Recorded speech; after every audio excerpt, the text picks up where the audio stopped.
could ask everyone to please rise for the invocation. Pastor Ro Elizondo is going to be giving the invocation, and then stay standing for the pledges, please. And Judge Scott, I want to thank you, the commissioners, for this invitation and for allowing me to pray. Let's pray together. Father in heaven, we come before you this morning, asking for your favor and grace over this meeting. Be with Judge Scott, our commissioners, as they discuss it and make decisions for the betterment of the people of Nueces County. Thank you, Lord, that we have godly leaders that still seek your guidance. The needs of our communities are great, but with your help, we believe that you will guide, lead, and provide the wisdom and resources to help us. May you be present in this meeting and give wisdom and understanding to all those involved. Please give strength as well, because leading others and making decisions is a heavy burden and is never easy. The sacrifices these people make are great and many times go unappreciated. That is why we unite and pray this morning for your blessing, protection, and provision for these leaders and their families. In closing, we pray for the people and communities of Nueces County. We know the needs are great and the problems are many, but with your help, we can have stronger communities. We can bring restoration to our cities and our people. May your hand be upon Nueces County. Help our leaders and our communities to work together. As diverse as we are, we all have something in common, the desire to make Nueces County better and stronger. Help us, O Lord, and remember us. We need you today. In Jesus' name, amen. Amen. I pledge allegiance to the flag of the United States of America and to the republic for which it stands, one nation, under God, indivisible, with liberty and justice for all. Honor the Texas flag. I pledge allegiance to thee, Texas, one state, under God, one and indivisible. Thank you. You may be seated.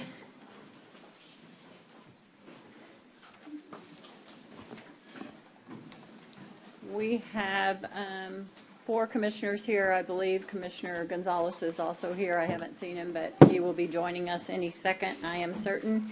It is 9:05. We are at 901 Leopard Street in the Nueces County Courthouse, and I will certify this meeting is called to order.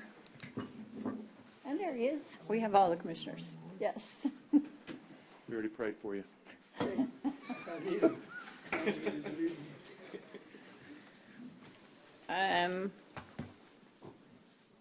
Item D, do any commissioners have any conflicts of interest they would like to disclose at this time? If you don't, you can do so when the item comes up.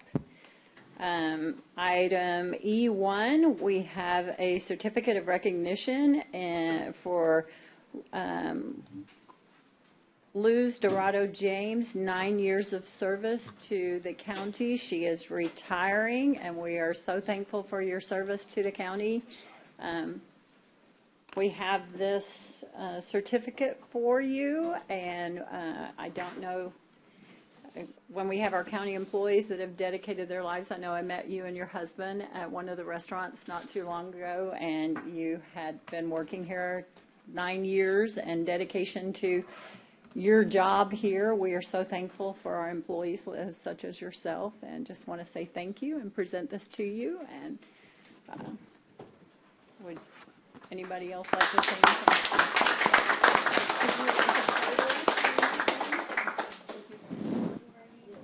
Yes, absolutely.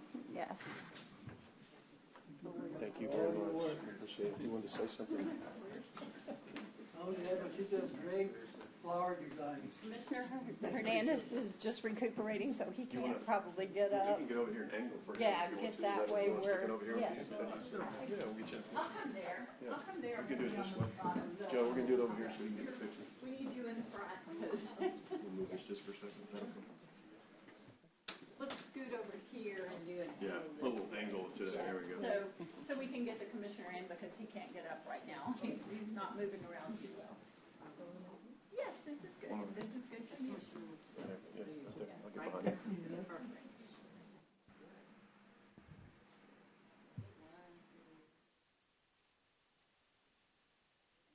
Perfect. Thank you again. I'm just going to leave that back here for a minute. There'll be a couple more pictures. I'll put it back for you.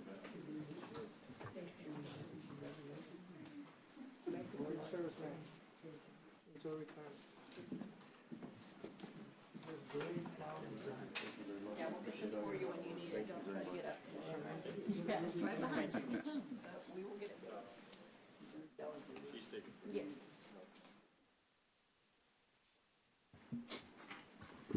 Moving on to item F, adopt the following resolutions in recognition of Coach Steve Campbell's career and retirement. And Francis is going to read this.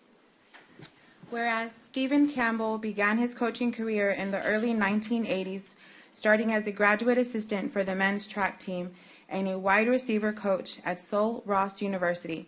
He then went on to coach the Toloso Midway High School varsity football team from 1982 to 1984. Whereas in 1984, Steve Campbell began coaching at Calallen High School as the head coach for the boys varsity track team and the varsity football defensive coordinator and defensive backs coach.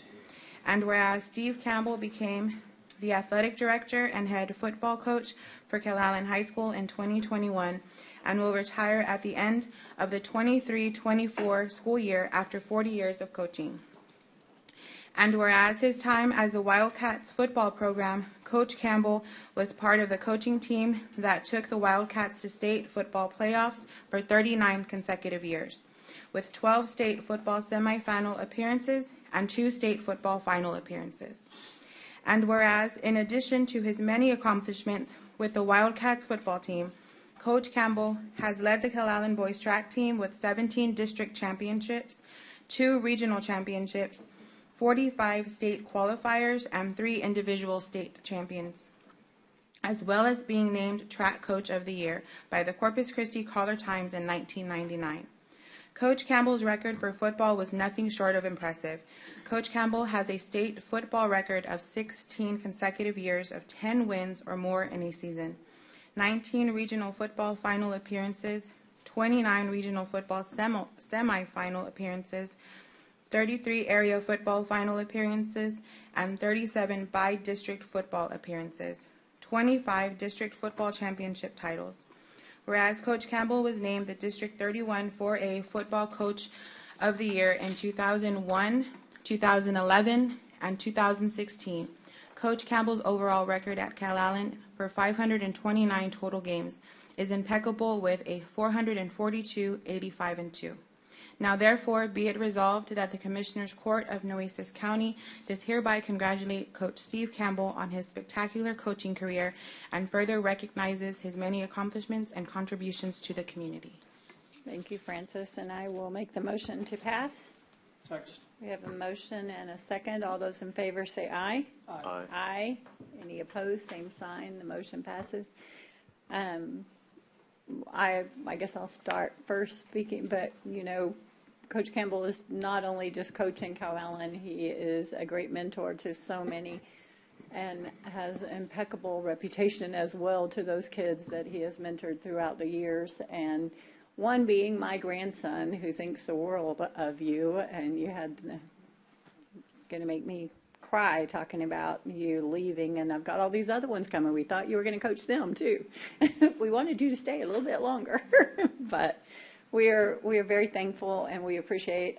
You know, my kids grew up at Calallen and went to school there too. They knew you as well, the Cade's mom and everything, and we just thank you for your service to the kids, to the community, and everything that you have done beyond that. And then my family thanks you because, as you know, Mike knew your family before you were born even, I believe. So we're very honored to honor you today. Yes. Judge, I also would like to say something. I don't want to repeat everything you said in kind of time, but Coach Campbell, I'm one that knows that the kids really admire you and look up to you. My grandson being one of them, Jude. So thank you, sir, for what you've done for Calallen, for the kids of Calallen. They really respect you. And, we wish you well and enjoy retirement. Much deserved. Absolutely. Would you like to say a couple of words? I know you didn't want to do that. You told me no, but you can say something. You talk to those boys every day. You can talk to us like you talk to them. Not quite. I've heard you yell on the sides. Almost. No, I'd just like to say that 42 years of coaching is a long time. I think it's the best profession in the world. You always talk about what coaches give to the kids, but the kids give it right back. It's the best part of my job. The athletic director job was not my funnest times with all the problems, kind of like you people face every day. But the best part of my day was always the young men, the young girls that I coached, and it's been a great career. A lot of those statistics that you hear on there, were more credit to Coach Danaher when we both came in there at the same year in 1984, and he came from Hampshire Finette, and I was over at Tolosa Midway, but he hired me. He got hired in the spring and hired me in the summer, and we've had a lot of great experiences. 132 playoff games, which is equivalent to another 13 years. Wow. So those 70, 80 hour a week getting prepared for games and things like that was it was almost worth it. But no, I appreciate this, and very humbled to be here, and not really sure what I'm going to do after I retire, but I'll figure it out. Thank you. And Thank you, thank Coach. you, Charlotte, too. Exactly. Those hours away from home. I think your wife already has a list. He's going back, I Judge. think his wife, Yeah, and I can't forget, thank you, Connie, but I can't forget Charlotte for traveling all over the state, dragging our kids to all the games. I don't care if it was 100 degrees or 20 degrees. She'd have our kids up in the stands and always supporting me, putting on track meets. She was either in the press box, handing out medals and things like that. And so a lot of coaches, they get hired. They don't just hire the coach, they hire the family.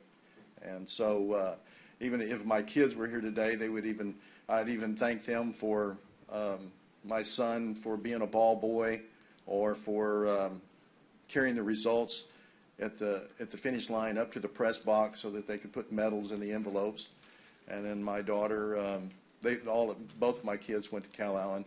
I think it's the best school in the area. And but anyway, I'm glad you reminded me. But no, Thank you, Charlotte. thanks Charlotte, for my wife, for supporting me all this time. Thank y'all. We have this for you also, and if you'll come over here to the side, we'll try to get a photo of Charlotte. Please come take a photo with us. Yes.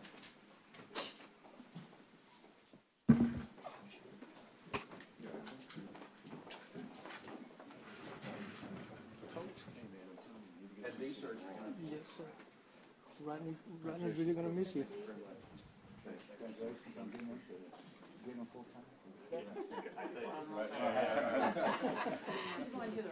Oh, good. It's okay. Good.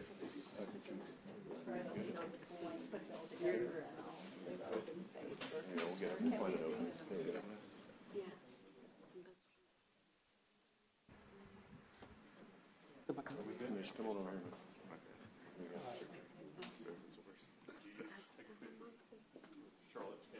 Yes.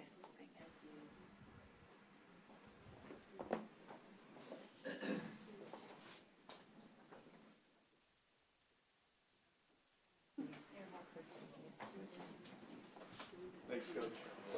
Thanks, Coach. Congratulations on retirement.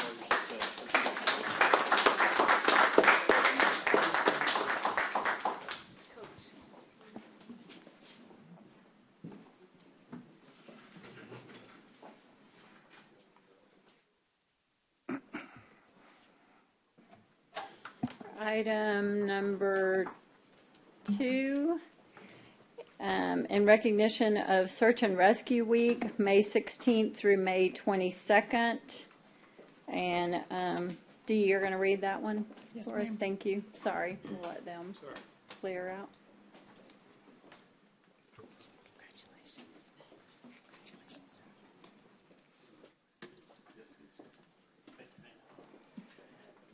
So, proclamation recognizing the week of May 16th through the 22nd of 2024 as Nueces County Search and Rescue Week.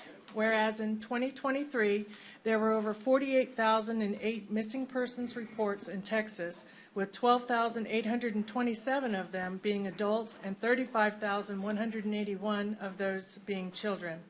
And whereas communities across Nueces County and the state of Texas are impacted by missing persons, lost loved ones, and the deceased family members due to criminal activity, mental health problems, medical issues, outdoor activities, or natural causes.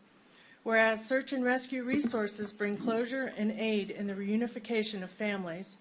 And whereas search and rescue professionals perform flood and swift water rescues and evacuations, technical rescues, locate missing children and endangered adults, and otherwise meet their community's emergence needs.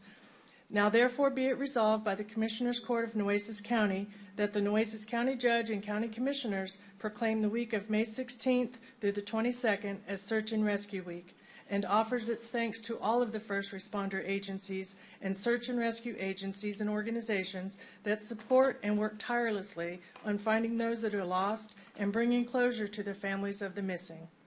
Duly adopted by the vote of the Commissioners Court of Nueces County, Texas on this 22nd day of May 2024. Thank you, Ms. So Hawkins. moved, Judge. We have Second. a motion and a second. All those in favor say aye. Aye. Aye. Any opposed, same sign. The motion passes. And Shannon, I think you're going to speak to us first. You're going to speak to Jonathan? Yeah, got to have him up here too. Yes. My name is Shannon Smith. I'm Director of Communications for Texas Search and Rescue. And we just thank you guys for giving us this opportunity to represent Search and Rescue Week all over. You know, there's so many entities that participate when it comes to public safety, and we all have to work together with government agencies and volunteer agencies. And so it's really important that we take a moment to recognize those involved. And definitely a special shout out to our volunteers and showing their appreciation for doing so much on their weekends and evenings to volunteer to support their fellow Texans. So we appreciate the opportunity to recognize everybody and remind everybody of the hard work that everyone in Search and Rescue do. So Absolutely. Thank you. anything? You don't have to. No, You're not you know, bashful, Jonathan. It's much further back than last year. I was hoping to get up close, but no. Thank you all for just recognizing not only we're here as the face of Texar, but for all first responders. It doesn't matter if it's search and rescue or fire department or police that they get recognized for what they do, because it's an act that everybody should do no matter what. If you see somebody in harm's way, you should help them. And so just thank y'all for that. And I'm reminded every week that they do this every year, that Friday the 24th will be 9 years since I lost my family in the Wimberley flood. And so it hits hard, it hits home. Just yesterday we were handing out some scholarships at Ray High School in honor of Laura, Andrew, and Layton. And some of the kids that were receiving those scholarships were friends of Andrew and Layton's at the time, so that kind of brought it home a little bit different. But thank y'all for what y'all do, for conducting business for the county and for everybody else, and for recognizing search and rescue. So thank y'all. Thank you all. Thank you very much. Thank you, sir.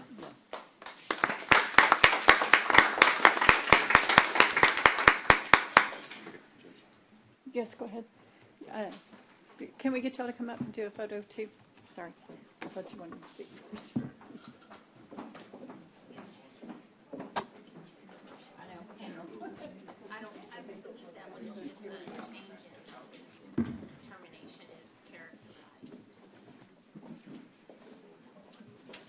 Mr. McCombs.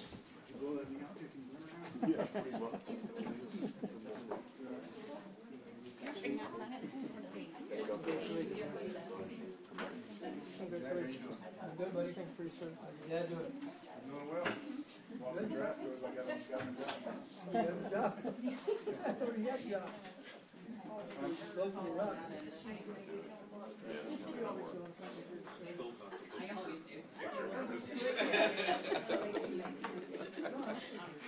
Yeah, you can't allow this one. You guys go ahead.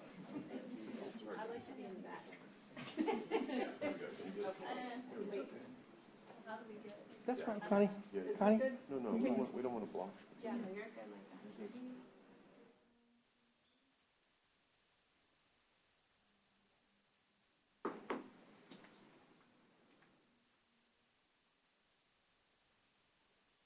Thank you all very much.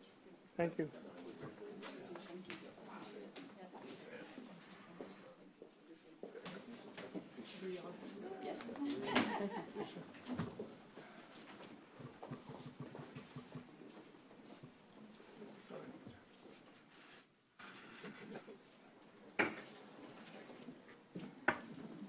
Thank you, Judge.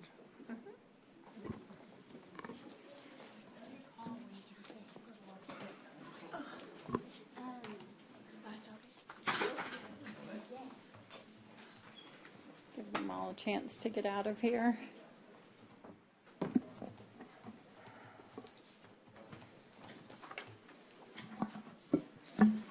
Moving on to item G, public comment. I have Myra Alanis signed up. If you will state your name and address, I think you know the protocol. Yes. And you have 3 minutes. Yes. Good morning. Good My name morning. is Myra Alanis. I live on FM 1889 in Robstown, Texas. We all know that heavy industries are coming into Robstown communities, and they all need large volumes of water. In September of 2022, here before the commissioners, several citizens appeared and publicly made comments regarding the Tesla tax abatement, specifically Ms. Kathy Fulton's comments, and I will read them verbatim. After everything we have been going through with droughts, restrictions, they need to bring their own water, said Kathy Fulton, or we need to be asking these questions. Where is this water coming from? And today, we are faced with the same situation with Avena and all the other industries that are coming into our community. We do not object to industry growth. What we do object is for the industries to build right at our back doors. We don't object to the desal plant being built by the industry and paid for by the industry as they profit for it. We do object with the City of Corpus Christi telling its community, and not just City of Corpus Christi, but it affects everybody in Ricardo, Kingsville, and all these outlying areas because they buy their water from Corpus Christi. We object them telling us and asking us to disproportionately pay for this desal plant. Robstown did not have a water issue, not until Avena came in and purchased every last drop of our allowed water rights. With the additional 3 neighborhoods that are designated to be built and 3 additional ammonia contracts under confidential agreement, we now have a deficiency of 40 million gallons of water. In the proposed desal plant, the City of Corpus Christi's pipelines show a pipe distributing 30 million gallons of desal water into the Robstown area. Domestic citizens in Water District Number 3 only use 2.1 million gallons of water per day. Avena and all the other industries use approximately 10 million gallons per day, so it is quite obvious who that desal plant water is for. Communities deserve to be in a safe place to live, free from industry and waste. If we have not learned anything, we should remember Hillcrest and what they have gone through. That is exactly what we are building our community out there in the next 10 to 15 years. Industry needs desal water. They need it, they want it, they profit from it, and they should pay for it. And they should also build far away from our communities. There should be a buffer zone. I don't know what that buffer zone should be, but it shouldn't be in our back doors. I'd also like to comment on item number 13, 2 and 3, $650,000 for the Boys and Girls Club and $750,000 to the historic First Methodist Church. We have heard the presentations for the Boys and Girls Club, and at best it sounded euphoric. We have not heard any presentations regarding the First Methodist Church, but in reading their website, he talks about his vision is to acquire real estate and existing businesses. I'm sorry, but your time is up. Thank you. Yes, thank you. Marie Lucio.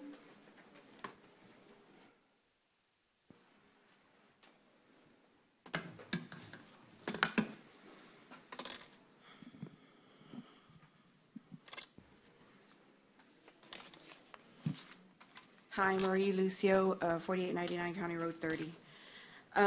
Item 13 does talk about $650,000 that is going to go to the Boys and Girls Club in Robstown, and another $750,000 that's going to the Historic First Methodist Church.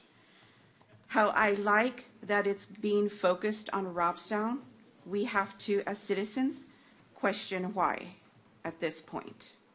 Okay, the Boys and Girls Club, it will not be free to the community or the children of the community. They're still going to have to pay. However, we're allotting $650,000 to them. So this money that we're allotting to these entities, are they going to be used for salary? Are they going to be used for improvements? Are they going to be used for renovations? Do you monitor this as, the county commissioner's court? If so, what percentage is going to what? That is what we want to know. If this money is being put into our community to help our community, we want to make sure that it is going to help our community. However, Historic First United Methodist Church, $750,000. We don't know how that is helping the community, but we leave it to you. Abatements. We didn't know there was a policy for abatements. Do we monitor their compliance on the policy? I do want to, if I heard correctly, Mr. Hernandez, and I thank you for that, brought up the most important thing we would have liked to see on the policy, which was distance. We know you can't stop these companies from coming into our neighborhoods and planting themselves, but this policy is set probably to deter them, and it could have helped deter them from, coming and sitting right next to us. We could have had a buffer zone, if you're not this far away from existing communities, there is not going to be an abatement. That would have been something that would have been nice, to have seen on that. Also is, as far as we know, is it true that some industries in this county are not paying taxes? Are they held up to the same standards as regular citizens in paying their taxes? Do they see the same things that are done to their citizens? Are their property, foreclosed on, all that stuff? Like y'all hold us to that standard.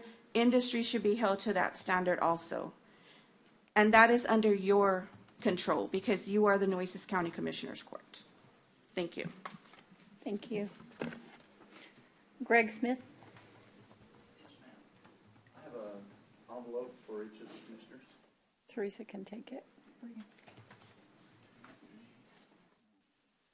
5.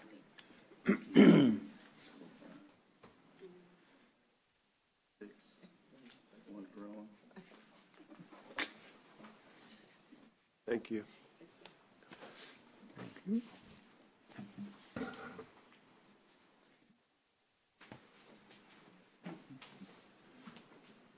Are you ready with my little slide? Good morning, Commissioners. My name is Greg Smith with Big Easy Entertainment. It's been a year and a whole lot of work before the Commissioners got there and passed a game room ordinance. I would like to give you an update on the effect of that ordinance after being permitted and operating for a year. We have a facility at 390 Naval Air Station called Leaping Lizard. It's been there since 2010. We complied to the ordinance. We've had 0 issues with the ordinance. We follow the rules completely. Slide, please. Slide, please. Slide, please. That's the one I want to look at. I want to talk about the financial impact that the ordinance has put on our business. We have spent $16,000 in the year for security as mandated by the ordinance. We spent $202,000 for a food service, and that's just over and above regular operations because the ordinance calls out that we ought to be open with food from when the facility opens till when it closes. Those 2 items have cost us significant money. We lost $250,000 in our first year. It cost us $37,000 a month to stay open. We are a community-focused enterprise. We have contributed to the community. Slide, please. Over the years, we interface with Corpus Christi police officers. We donate. Slide, please. We interface regularly. It's time for us to renew our permit, and I'm asking this. House Bill 234 gives the commissioners the authority to mandate, however they want to mandate. We have 25 game terminals in our facility. Next, keep going with the slides. It's a community center. We have pool tournaments, dart tournaments, a variety of different activities. We have live music, and we have 25 game terminals. It's just one piece of our entertainment. We cannot sustain, commissioners. So I'm asking that you do a couple things. Waive the requirement for armed security. We've had 0 service calls from the police department in 2 years. One with the armed security, one without previously. I would like waive the food service requirement. Let us operate food service during food service hours, not at 2 a.m. in the morning. And limit us to 25 games. That will allow us to continue operation. Thank you very much. May I have a motion? Thank I'm you. just asking if I can, how do I proceed? On agenda. Pardon? This is public comment. We cannot comment on anything. We can't vote. We can't talk about it. So you would have to come back, and a commissioner would have to put it on the agenda for a vote. Well, That's what I was looking for, some guidance. we can refer him to the county attorney and the sheriff for some guidance as well. That would be probably the best route to start with. Jenny, I don't know if you have anyone that can give him a contact. We cannot offer him advice, so the regulations are, and if a commissioner wants to address the issue on the agenda, then that's the next procedure. I'm just saying, getting him to the right place. I don't know how to get him to the right place, but obviously the sheriff is the one who really. House Bill 234 is the guidance. Yeah, the sheriff is really the one who's been leading the charge on this. Yes, sir. To the court. Julie's handling Yes, it. you'll have to speak Julie, to yeah. someone in the sheriff's office about this. If you can go to my office, they can direct you. Thank you. Thank you. Is there anyone else who didn't have the opportunity to sign up to public comment that wishes to do so at this time? Then that's the close of public comment. Moving to our consent agenda, are there any items that any commissioners wish to pull for further discussion?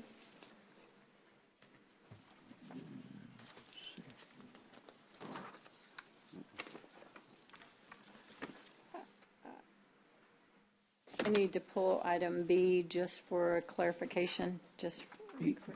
B.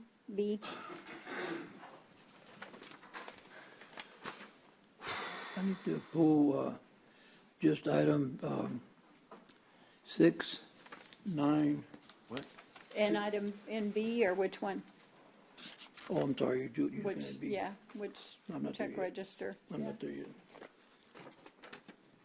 Mine are different.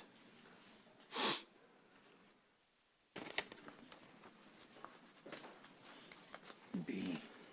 B also? No. D? I'm sorry, what are you saying? Yeah, I'm gonna, what's the, special motions, what is special motions? There's several of them on there. Which one, though? It's confusing. Well, in special motion says here, number 6, 9, and 7. But there's 3 different special motions agenda items. There's D, E, and F. Do you know which one? Well, it doesn't say on the paper which one it is. Where's the D and F? You want to just pull D, E, and F to be safe, and then you can. Well, Yeah, look right, for it. yeah, You can because I don't, doesn't decide. say anything on the paper about that. I don't see no D, F on the paper. What's it in there? So B, D, E, and F. Yeah, just pull all three of them, just that way you can talk about it. Okay. Did you say B, D, Judge? B, D, E, and F. Is that okay? Anything else, anybody?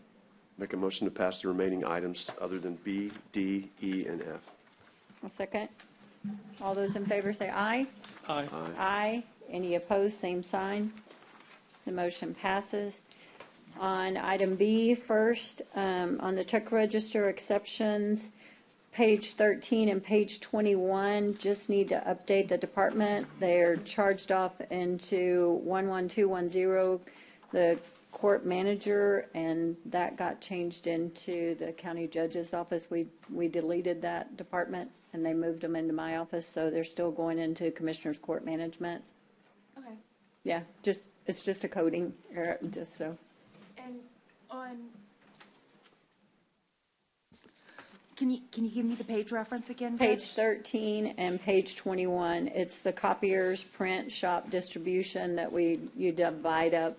The auditor's office divides up to every department a certain amount, and they still have this Commissioner's Court Management in there. It should all go to the county judge's office. Yes, we'll correct that. Thank you. No, it's a minor change, just wanted to make sure with Workday we didn't still have that in there. So I'll make the motion to pass with that correction. Second? We have a motion and a second. All those in favor say aye. Aye.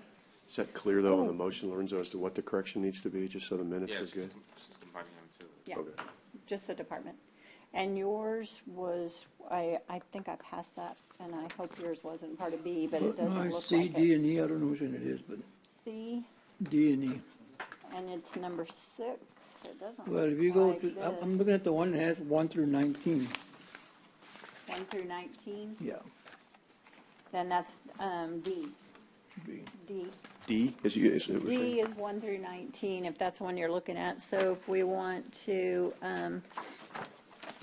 Approve the other ones, C and E, we'll move that we approve those.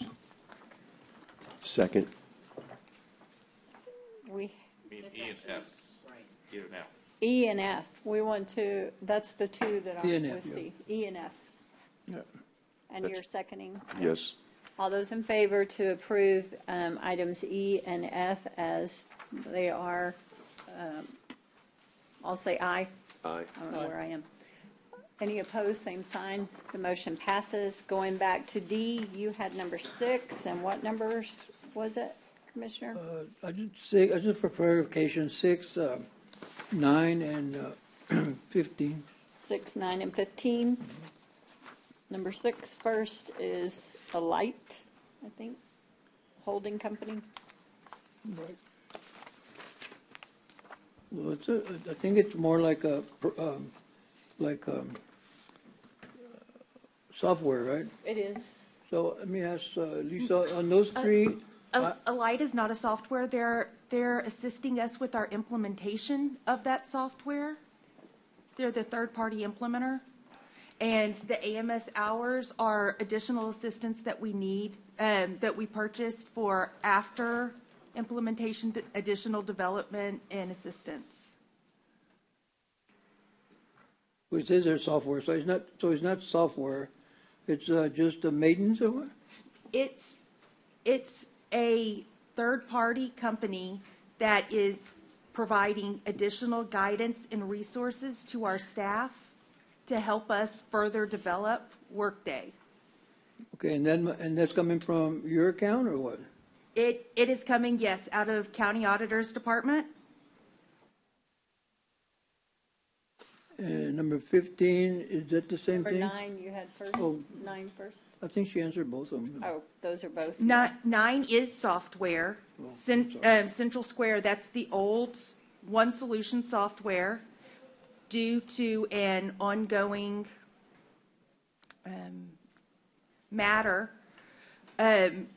we are keeping We need the keeping One information Solution there. Yes. database active, and therefore we had to continue. And I believe that was approved, or it's going to be coming before Commissioner's Court for additional approval. But this is paying for services that were already approved by court. Right, the extension was January through June. Yes. Yes. But we will need to extend again. due to, But we already voted on the extension through June. So we're going to vote again for this one to extend? no, No, this this is is just already- issuing the payment, sir, on the We've already contract that voted. we currently have in place. Okay, so this is up to June. Yes, we're going to have to bring it back because we think we may need to extend past June, but that will have to come back at our June meeting. Yes. Okay, so I'm go ahead. 15, no. What is? 15 is I guess it's a software also, or service and maintenance? It looks like the vendor might have been incorrect. I think that the supplier should be AS Acquisition Co. Inc.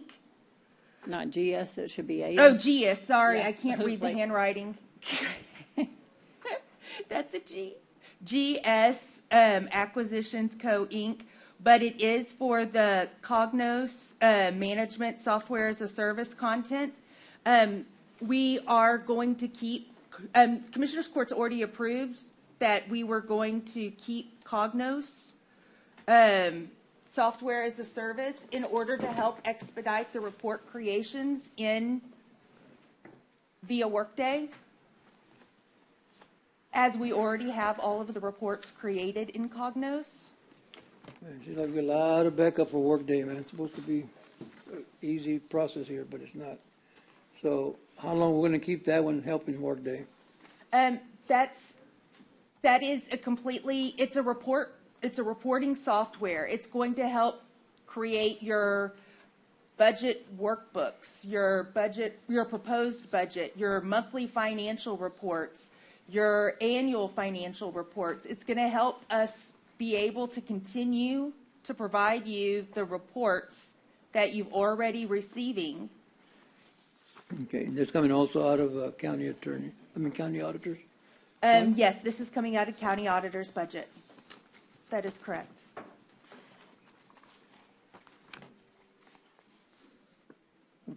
So move, I mean, Okay. I really don't want to agree to it, but so move. I mean, You have a motion? We keep going back and forth and getting some more expenses and more expenses.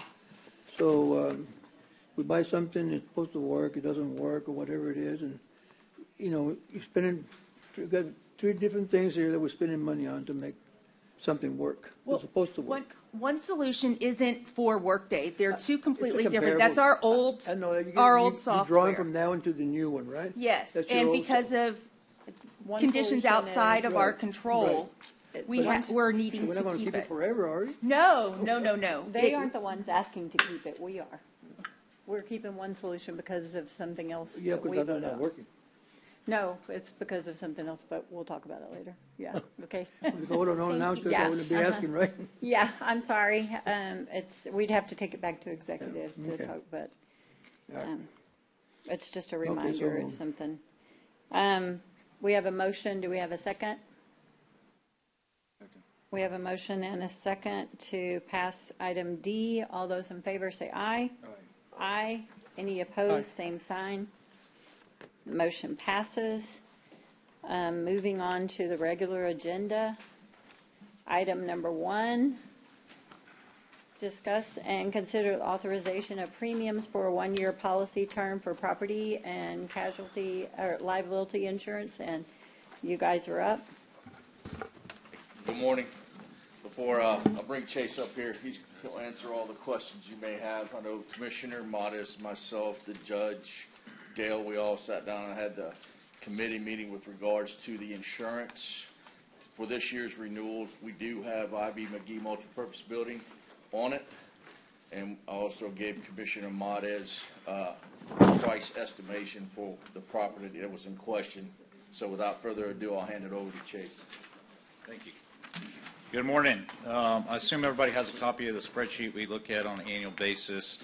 I'll just run through and highlight a few items. At the top left corner, you'll see your TIV, stands for total insured values. That's the number of the county buildings and content assets that we're insuring. Last year we started at $389 million. Like Timothy said, we're at $392 million, and that was roughly a $3.1 million increase by adding the IB McGee building. Item one on the spreadsheet here is our property and windstorm insurance. Last year, if you recall, you guys purchased a $50 million loss limit. It is being recommended that we increase that to $75 million loss limit this year. The property market has softened from what we've experienced the last couple of years. Last year, again, was probably the worst that we had seen in 40 years. This year, if we compared the $50 million limit to the $50 million limit of last year, it's roughly a 9% rate decrease. So we haven't had the opportunity to talk about rate decreases for the last 5, 6, 7 years, but we're seeing some light at the end of the tunnel and starting to see the rates start to come back down. Again, that was at the $50 million loss limit. We can purchase the $75 million loss limit this year for roughly about a 0.5% rate increase from what we were buying at the $50 million limit last year. The cost increase would be approximately $35,000 more than we bought last year for the $50 million limit. The flood insurance, everything else is pretty much status quo on here. These are much smaller numbers than the property and windstorm, but the flood insurance did have a slight increase. That's driven through the FEMA NFIP program. Inland Marine, same thing there. The general liability, the hangars keepers liability, I'm sorry, not the general liability, but the liability and the hangars keepers liability for the airport, slight increase of $355 there. Equipment breakdown, we saw about a $508 increase. The crime policy we have with travelers was a flat renewal. Public officials did see about a $7,000 increase there. That's 100% being driven by a few claims that we have open on that policy. The volunteer insurance, that was no increase there. Automobile liability that we have with TAC was about a $1,600 increase. So a small percentage, and especially what we're seeing in the auto industry right now in the auto market. And then last but not least is our law enforcement liability. Had about a $13,500 increase there. So overall, if we were to buy what we bought last year, which is the $50 million loss limit, the county would see a reduction in your insurance program of $165,000. If we decide to increase the coverage on the buildings from $50 million to $75 million, it would result in an increase of $60,287 to the county this year. I'd be happy to answer any questions.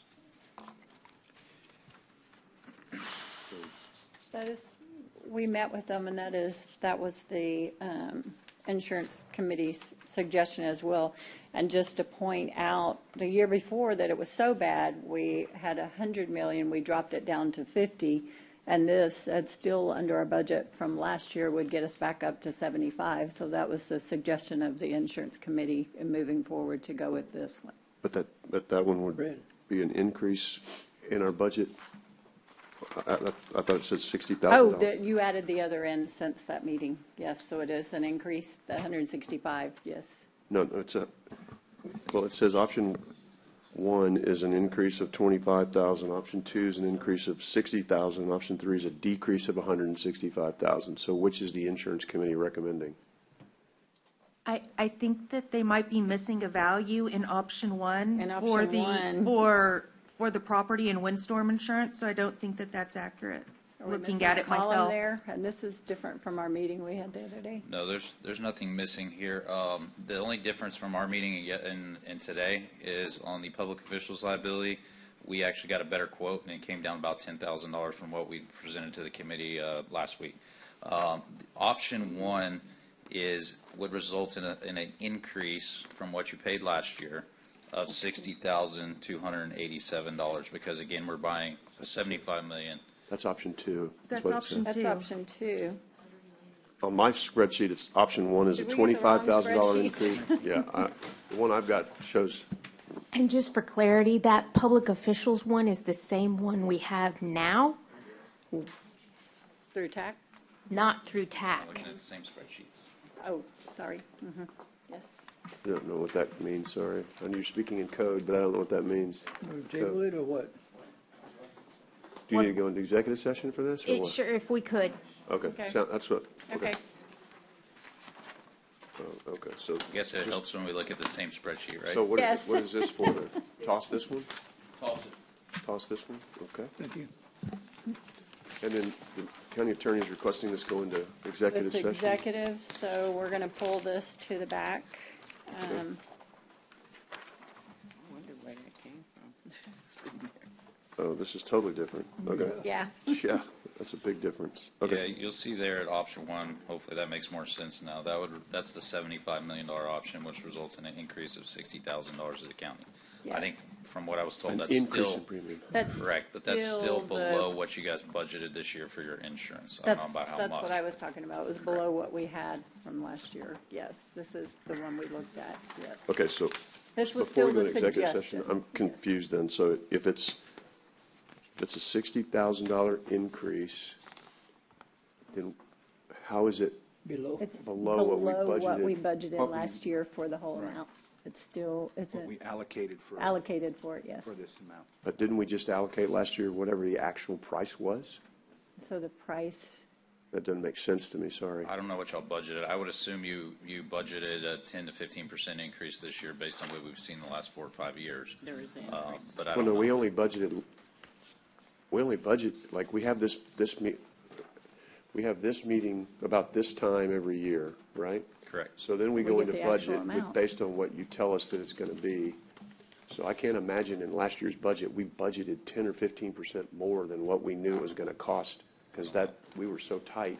No, whenever we base the budget, so we're a year behind in what we budget. So whenever we get the allocations, we pay it in the current year for next year's premium, and then we budget next year's premium for what we've paid in the current to reimburse.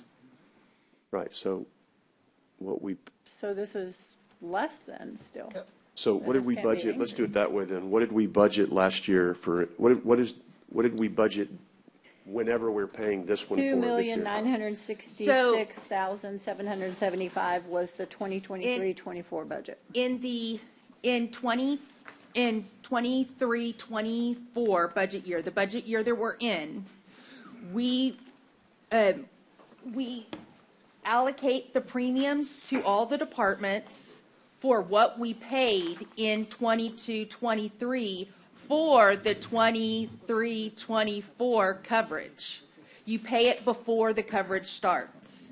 And so you're paying for what you're actually getting in the budget year. That's why we have to do it now, so that I know So for my budget question is, purposes. I understand that. My question is, what did we budget for 23-24, which would be the premium that we're paying right now? We budgeted enough to cover last year's premium. What's the amount? What's the number? I'm $2,966,775. It's the current year's budget. Current year's What, budget. I didn't hear And that. so what we How- paid, No, how much, what was the number again? Tell me.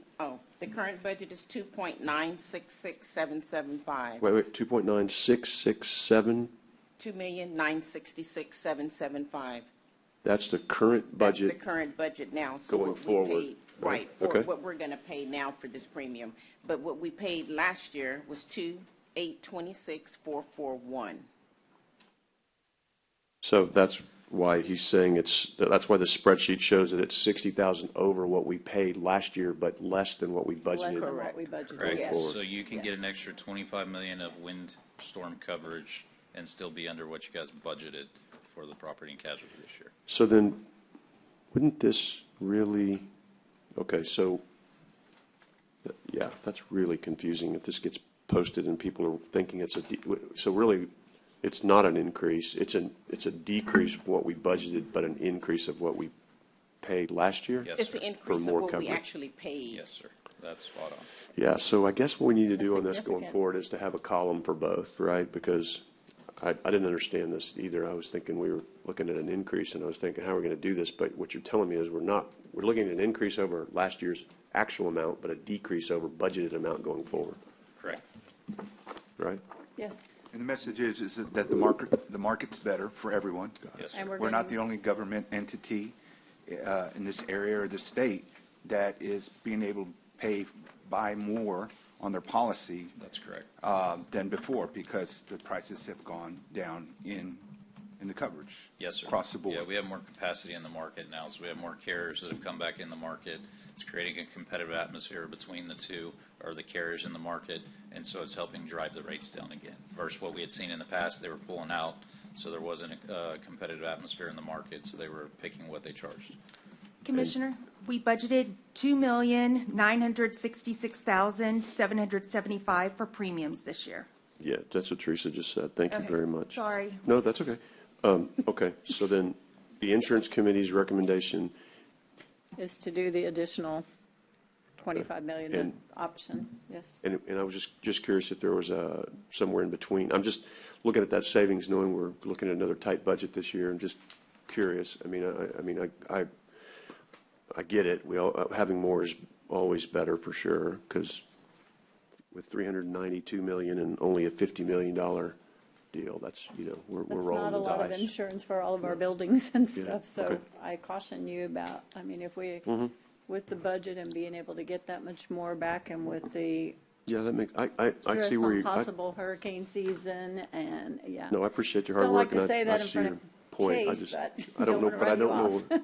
I just don't know what Jenny wants to go into closed session about. So I guess other than that, do we need to, It's about one item on the list, Commissioner, and that is the coverage for electeds. okay, so do you want to wait, So Judge? do we or- have to, you're just saying that's duplicating services, we don't need it, so. Well, she's saying she wants to go into closed session, so Right. I don't know what. Okay. This is about current pending matters, current pending cases. Does that have to do with voting on this? Like, Yes. can we, oh, it does, okay, all right, then, Okay. okay, Then we'll have to bring it back. okay. But this is good work, it's good to hear, thank y'all. Thank you to the insurance committee, thanks, Chase, I appreciate it, Tim, thank y'all.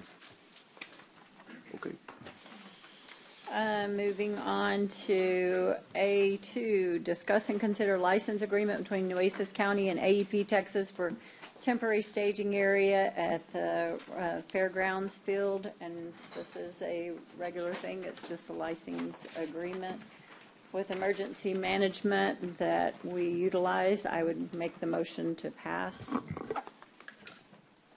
I think it has been Second, it a was standard second. thing. We have a motion and a And some second. discussion, Judge? Yes, Real quick. please. Uh-huh.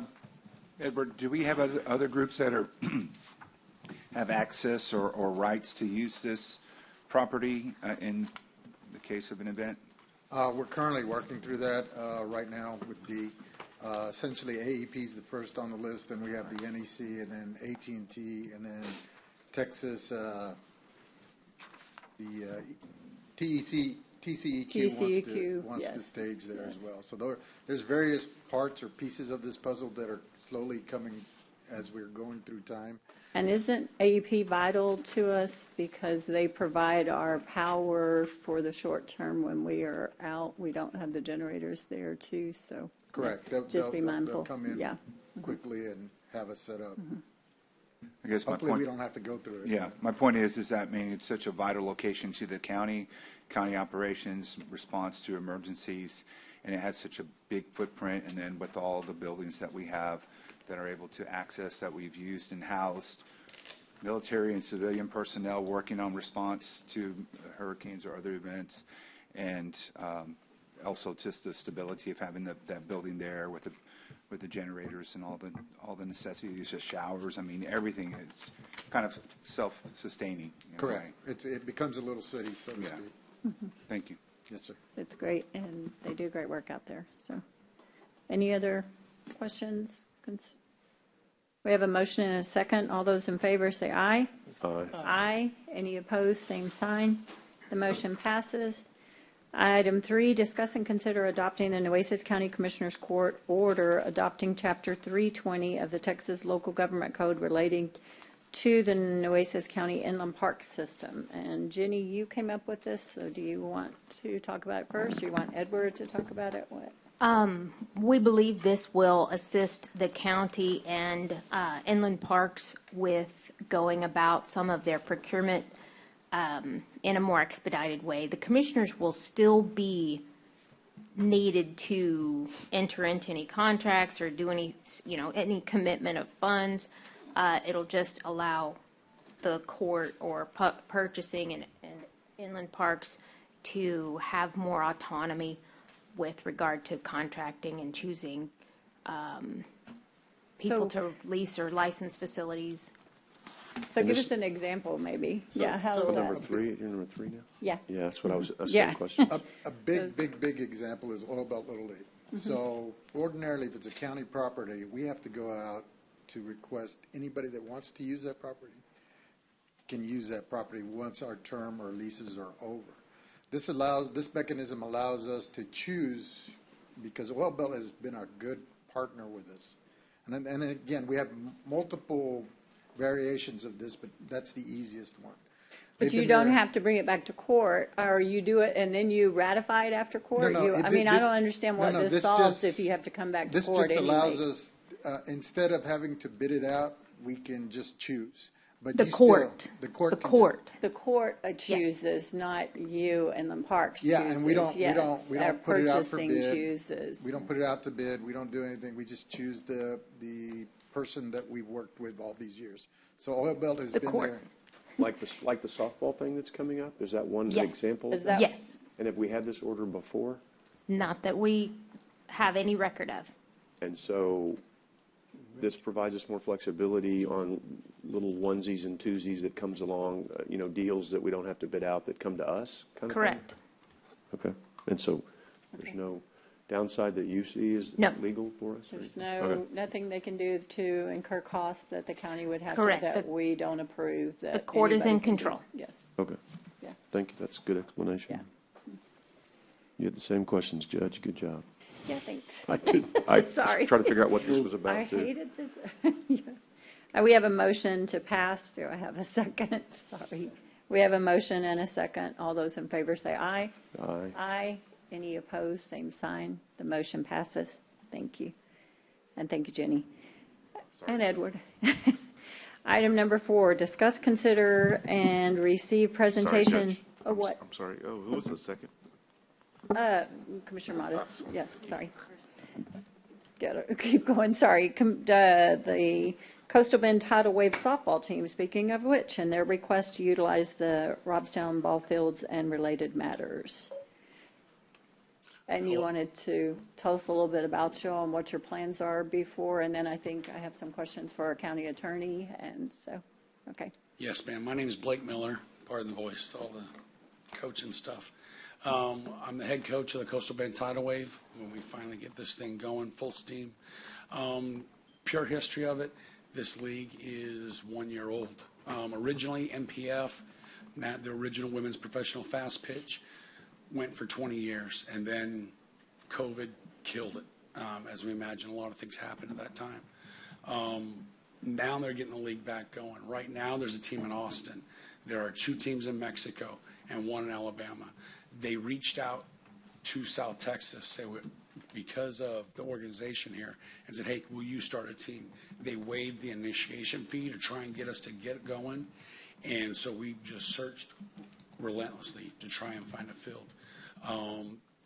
At this time, because if we get everything going, a team from North Carolina is going to come in, a team from Tennessee, so it's a big growing endeavor. Currently, we're looking to bring in players from California, people out of the Valley that we're playing in San Antonio right now. So we're looking at this as just an amazing opportunity for the young women in this town to have role models. I do coach some club teams. I used to be a college coach for 20 years. And so now I'm coaching with all the young ones. And to bring them in the facility and see these women that actually professionally want to go work and show the dedication and skill that a lot of these kids don't see every day. It's an opportunity that's just amazing. It can help our young women just grow and with good leaders. Thank you. I had a quick question. Your first game was supposed to be pretty soon or something. That was my concern in all of this. I know it wasn't. First game is planned out to be June 12th. Okay. They are going to start us out on the road. Oh, No. so it won't be a home game? Yes. No, ma'am. Okay, yes. No, ma'am. They're talking about one weekend on the road, and so there's a lot of work to do. Now, the extra benefit we've got is when we walk the stadium, there's a lot of work to do. But when we showed pictures to the WPF, they're like, we will send you guys, that stadium's amazing. Put the work into it, and we will give you guys the playoffs and the championship series. So now instead of just the 4 weekends, the Thursday, Friday, Saturday, Sunday, they want to bring all these teams and all these fans into that area. When we got the idea that we could hold playoffs and all of that together, it just really, rejuvenate that whole area. I mean, it just makes it a lot of fun. Then my next question, you sent some requests out. Are you, did you receive them, and are you comfortable moving forward, or? We have we received some documentation. We found some other documentation, and I can share that. We got some input back from Inland Parks yesterday, which we are putting into the license agreement, that I should have something for the court and to share, if the court desires me to, with Tidal Wave later today. So as far as can the court do it, sure. But if there are, I mean, if the court has any questions for me, I can maybe elaborate on what we found. I don't have a recommendation as to whether it's a good or bad business decision. Edward wants to say something real quick. Yes. So, Judge, Commissioners, the issue here is that we put the stadium to bed, like we said last year. We took out the funding. We've shut it down pretty much. We've had in the news media some break-ins, some people stealing copper, stealing stuff.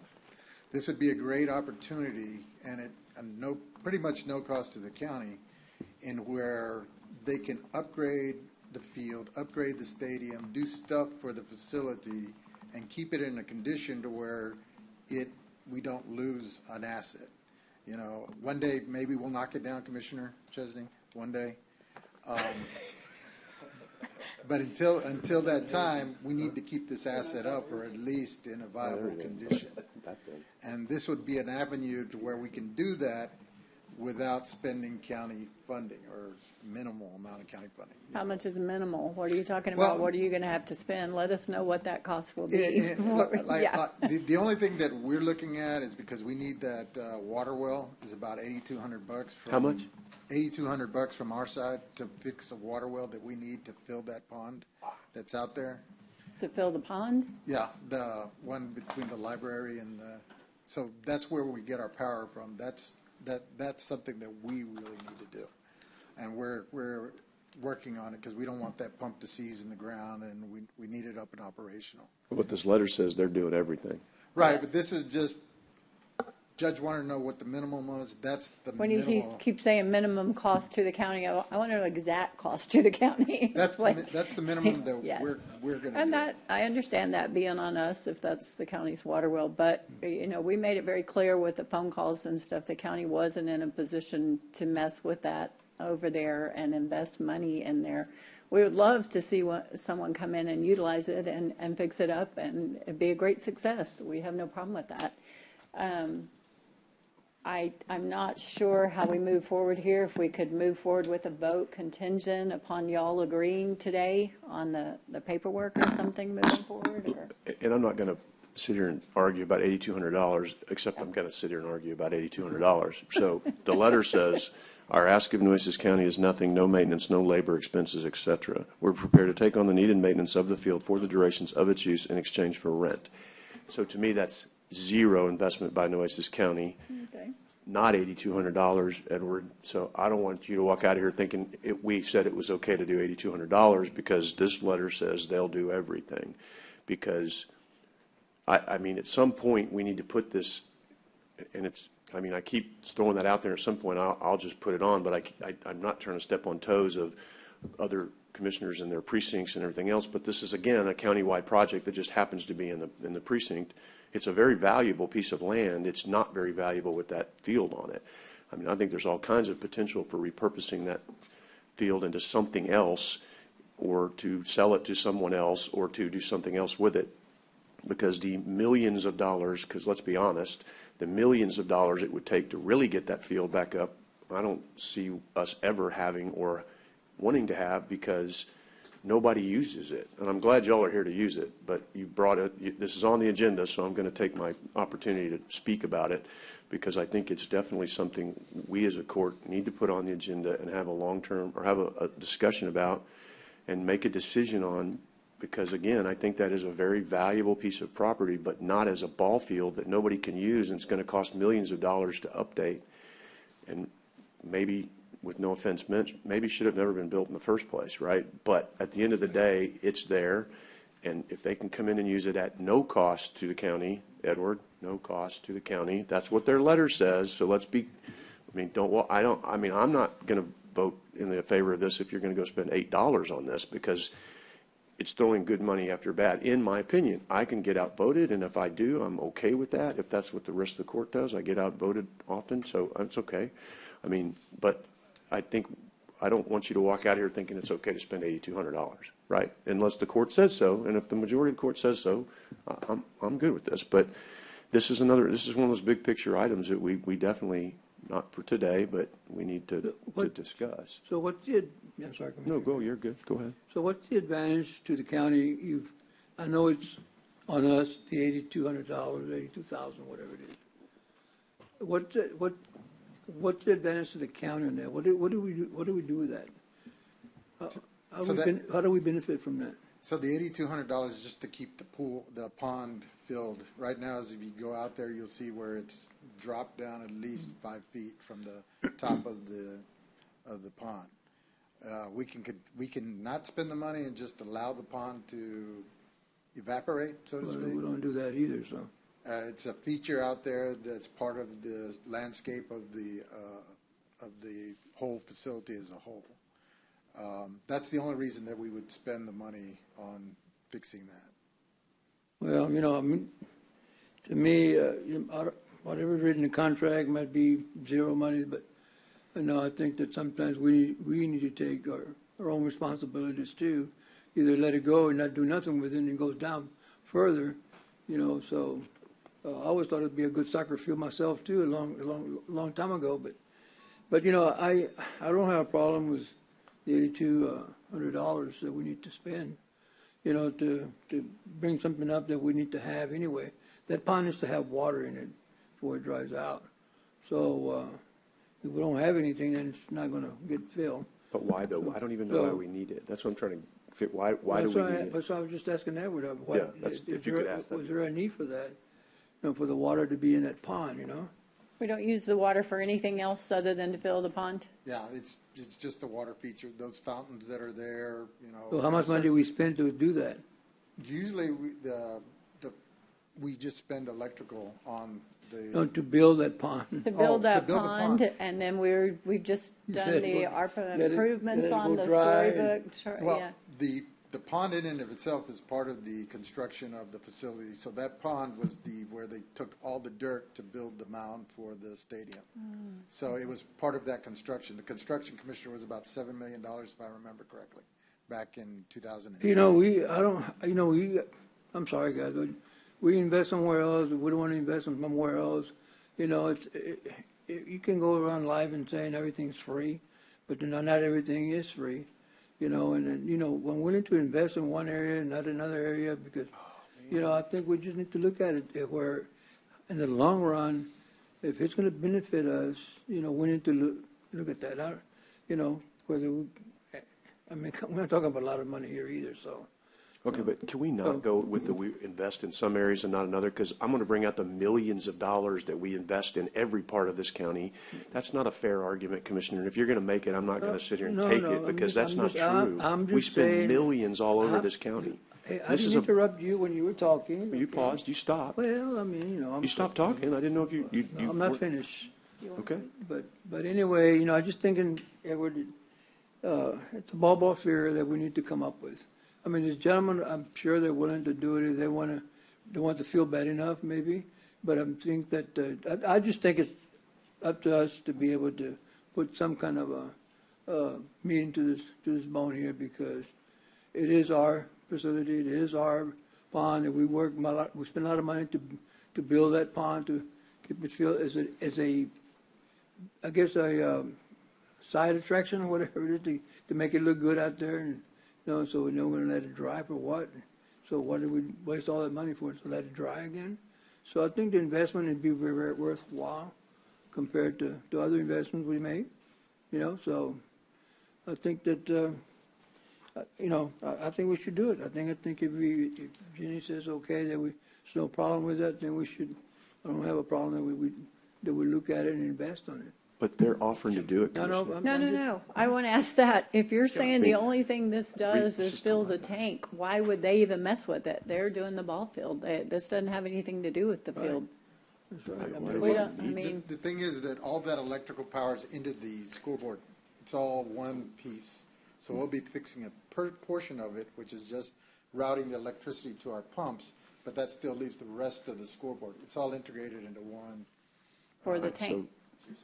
Right, so they're, Yeah, the they've power all goes indicated to there's the no scoreboard. expense to us. I don't understand. Edward, At this time, just so I know, with, as we're trying to get everything, all of this going, right now, we're worried about bringing in a temporary scoreboard. We're trying to get people to this city. And I'm sitting there cringing because all of a sudden it's turning 100 degrees and I'm going to be out in this heat all of a sudden. We're trying to get everything that's going, and we're not worried about a pond. We're worried about, we want these kids to see these professional players. right. Yeah. And I want to go put a winning team on the field and bring these people to the I area. agree. So those are my Commissioner concerns. Hernandez has a question, I think. Edward, this pond, does it serve a purpose like a retention pond as well? Yes, so eventually, it's all the, if you looked at the stadium or the fairgrounds, so the portion of it from the Terry Shamsey Boulevard that makes that curve, from that point, there's a breaking point where all that drains into that pond. Okay. And then it drains into a drainage, which is that big, the drainage district belongs to drainage district number 2. So it does have some type of benefit then. Yes, sir. And as well, I like to see this going also because that's what I do on weekends. I watch softball, the women's college softball, and they get pretty exciting. So I like to see it, get off the ground here. I think it'll be a good thing, not just for Robstown, but for the whole community. So, yeah, I like to see it get going. But they don't need the pond, is what they're saying. They need the power. They don't. The power. Right, The so power. that's not, the power is what they would be doing anyway. That's what I'm losing here. They've indicated in their letter that no expense, no labor, no nothing to the county. And then you threw in that we need to spend money on the pond that now you're saying was developed as a retention pond when that thing was done all these years ago? Okay, so if it's a retention pond, then it would retain whatever water's out there naturally, right? So there's been no rain, there's been no water, so there's nothing to retain. So I'm trying to figure out what is it that we would have to do extra that they aren't going to already do. That's what I don't get. Like, what do you have to do extra? Like, they have to, because if you're saying it's all part of one panel, then they would just fix that panel. They don't care about the pond, is what I'm hearing them say. They just want to put a team on, which is a cool idea. So why did you even bring the pond up? Just to throw kind of, honestly, to kind of make it really a little more confusing because they don't need the pond or want the pond. They're willing to do the electrical that you say is all one panel. So why did you even bring it up? Because if I would have repaired it, because that's what the But plan they're is. saying that's what I'm saying. We would have repaired it, because I told the judge that's something that I feel that we need to do, because we need the water into that pond. So as part of this conversations that we've discussed this, that was, and then you asked, is there a minimal amount of, when you asked the question, is there a minimal amount? Yeah, I know it seems very small, but I'm just answering truthfully that that's what I feel. If y'all choose and say, don't do Right, it, I then think we you're won't do it. Well, no, I think you're confusing the issue. In other words, what they're asking for is to come in and use the ballpark and get it up to speed. You're now throwing in the pond that they don't even care about or need in this facility. But we do. So I think we need to put that on the agenda for another item, and let's talk about the ballpark, what we want to do. But let's let them, as long as the county attorney is okay with the legal side of it, let's let them do their team, and let's get this thing going and quit talking about a pond, but don't spend the money until you bring it back, and let's talk about the whole park and see what we need to do. But they don't need the pond. They just need electricity to run their scoreboard. So I think they're saying they're willing to do that. So let's go. Excuse me, Commissioner Mattis, aren't you having some type of work being done there in that area where the pond is? Yes, Commissioner. Court approved the work on the Story Walk Trail around that pond. We just approved it or finalized it last meeting. But that's not in the ballpark, right? No, it's just outside, but it is between the library and the ballpark, so it's all part of that And we have a footprint. deck over the pond. For me, I said, and we have a deck over the pond. yeah. So the pond's not even in the ballpark, right? Correct, but the power supply. Outside the library. Just outside the outfield. Well, pun inside the pub. I love the concept. I can't even recall, once this issue came up, how many different leagues or teams that have approached us or have used it in an official capacity or an actual league competition over the last 7-8 years now. So obviously y'all are willing to make investments. You like the bones of it, the Scout Tent, and we've had other developers who have come to our community and felt the same way. So you've indicated that you're going to, if this is approved, move forward with making improvements in lieu of the, I guess, the rental fee or the usage fee that we have for the Yes, stadium.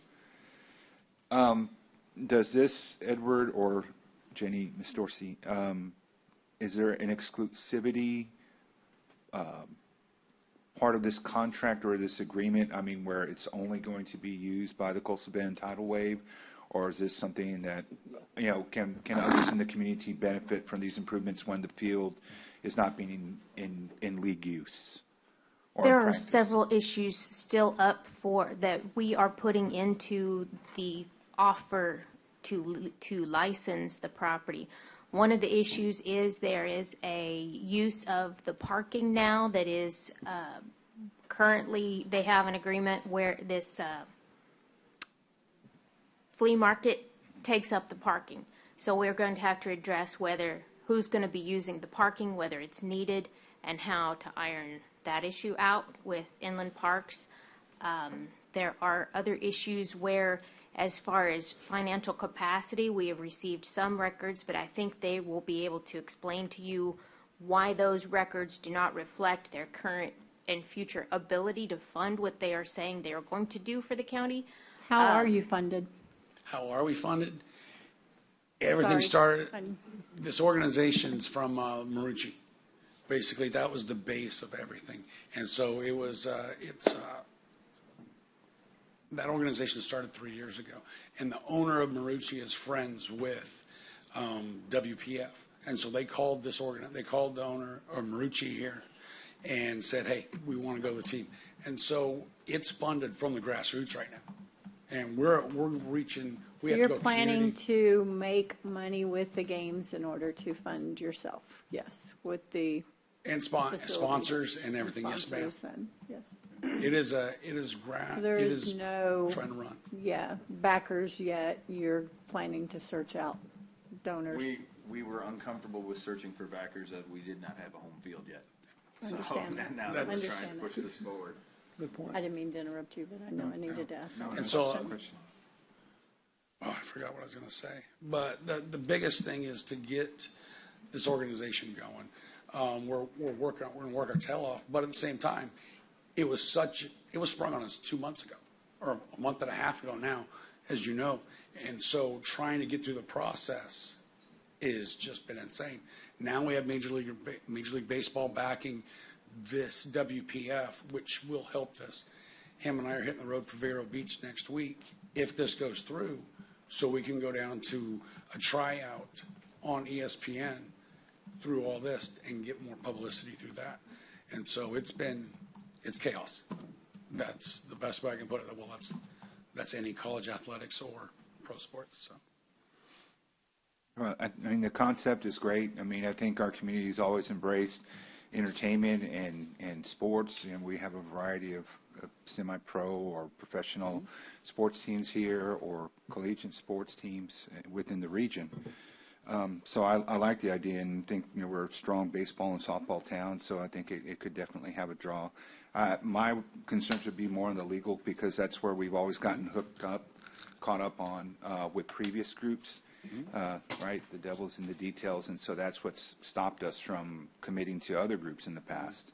And of course, COVID was a big one because we had a semi-pro baseball team that was very interested, and it kind of just right on the cusp of COVID, and so it didn't come through. But I guess my concern is, any kind of I don't say buyout, but any kind of escape clause that we would need to ensure if there's certain parameters that aren't met, that would need to be included, right? If you're not holding up to your side and it's only certain parts that have been complete, and well, we'll get to them.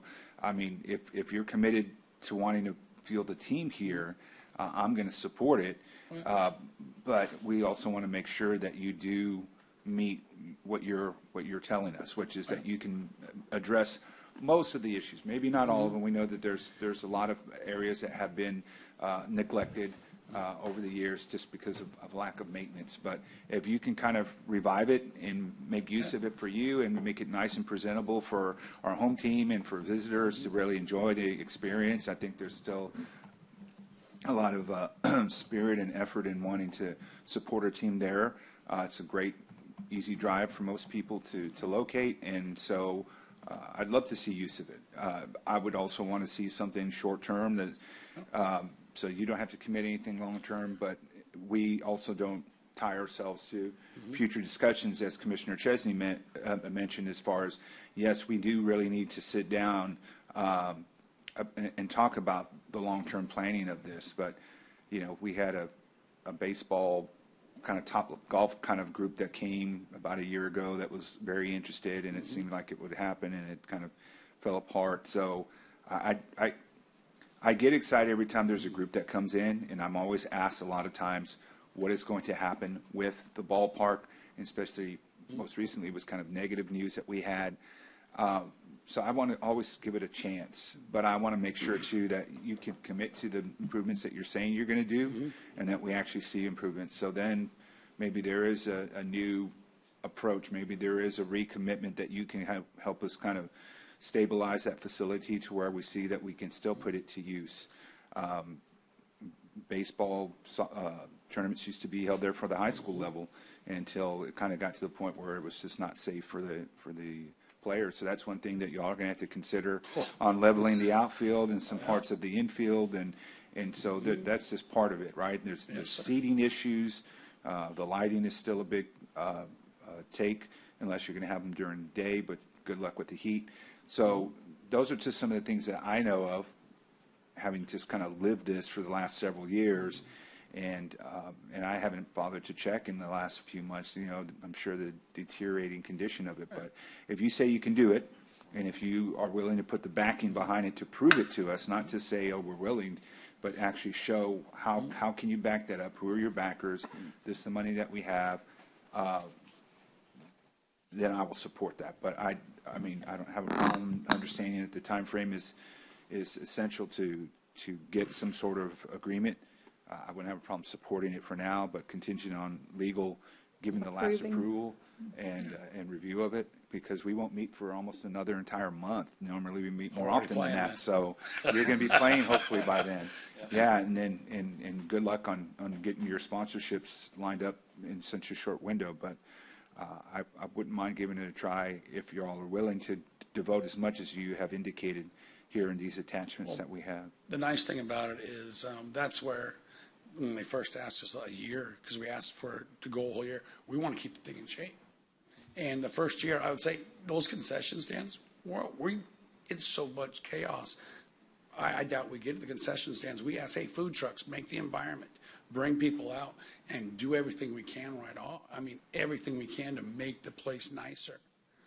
And then, like I said, and then through that year, keep it up. Bring girls out there, bring more tournament teams. And because like I said, the Marucci organization, and you can actually build it and make it good for a longer period of time through that year. And so that's the big thing, is to get this team going so we can build a bigger base for our young females. I'm sorry, were you done, Commissioner Mars? I didn't mean to interrupt. Sorry. Why this field? Like, there's all kinds of cool baseball and softball fields all over the coastal bend. There's no other place. Tell me why. Place. Why? Yeah, I don't know much about it. The big thing is the capacity. Capacity. Even my old field there at the Islanders, you can't even talk about getting enough people there. Cabanas is nowhere close. And to tell you the truth, I mean, it is South Texas, and I mean, one of our biggest pitchers, what we're about ready to sign, is from the Valley. We're expecting people to come from the Valley. We're expecting people to come from San Antonio, and they want to. A lot of those people want to have a beer. We can't go to Cabinets and serve a beer. They don't Where- serve beer at cabinets? It's a high school field. It's a high school field, CCISD. And so what about there's some private, But none of these fields, that you do not have the ability to put butts in the stands. Pardon, I'm a coach. I mean, that's just the way, you don't have the ability there. It's absolutely amazing. I played 20 years of men's professional fast pitch, and most of my fields, when I'm traveling all over Canada, all over the U.S. and Europe, are old baseball fields. And we put the fence up, and you're sitting there, you have people in the grass, and you're putting bounce houses, you're putting things out there, so everybody's fun. You have the regular stands. And so that environment right there is absolutely amazing. and so have you done this other places? No, I played.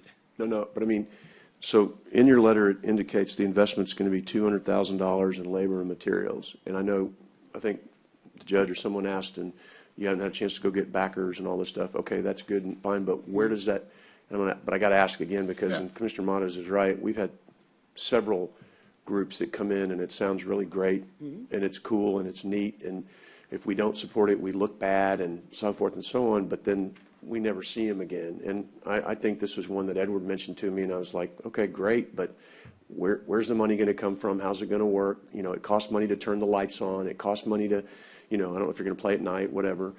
But it's the same. So where I got to ask because, we had asked to, support something. Where will you come up with these funds, and how will this work? And if you haven't had experience doing this before. And I don't mean it in any way, shape, or form rudely. I'm just saying, why would we be convinced that y'all can do this and pull it off and get it done? Because all I have is what's in my packet, right? So Yes, sir. it's not much. I don't know much about the WPF. Haven't heard much about Coastal Bend Tidal Wave until this. All I have is what's in my packet. It's not a lot, so I'm just trying to figure out. We have to we have to hit the ground running and go get these people. Now, do I have the background as far as starting a whole new organization? No, I coached the University of Virginia, coached the University of Oregon, went to World Series and raised money. That's what I do. But do I say I have that? No. We have to get a home. And who's excited about going to play at Price Park? At where? Just a rec field. Exactly. No, I couldn't hear what you said. No, I'm saying it's just a field that nobody cares about. These college athletes, this is better than the fields they're playing on.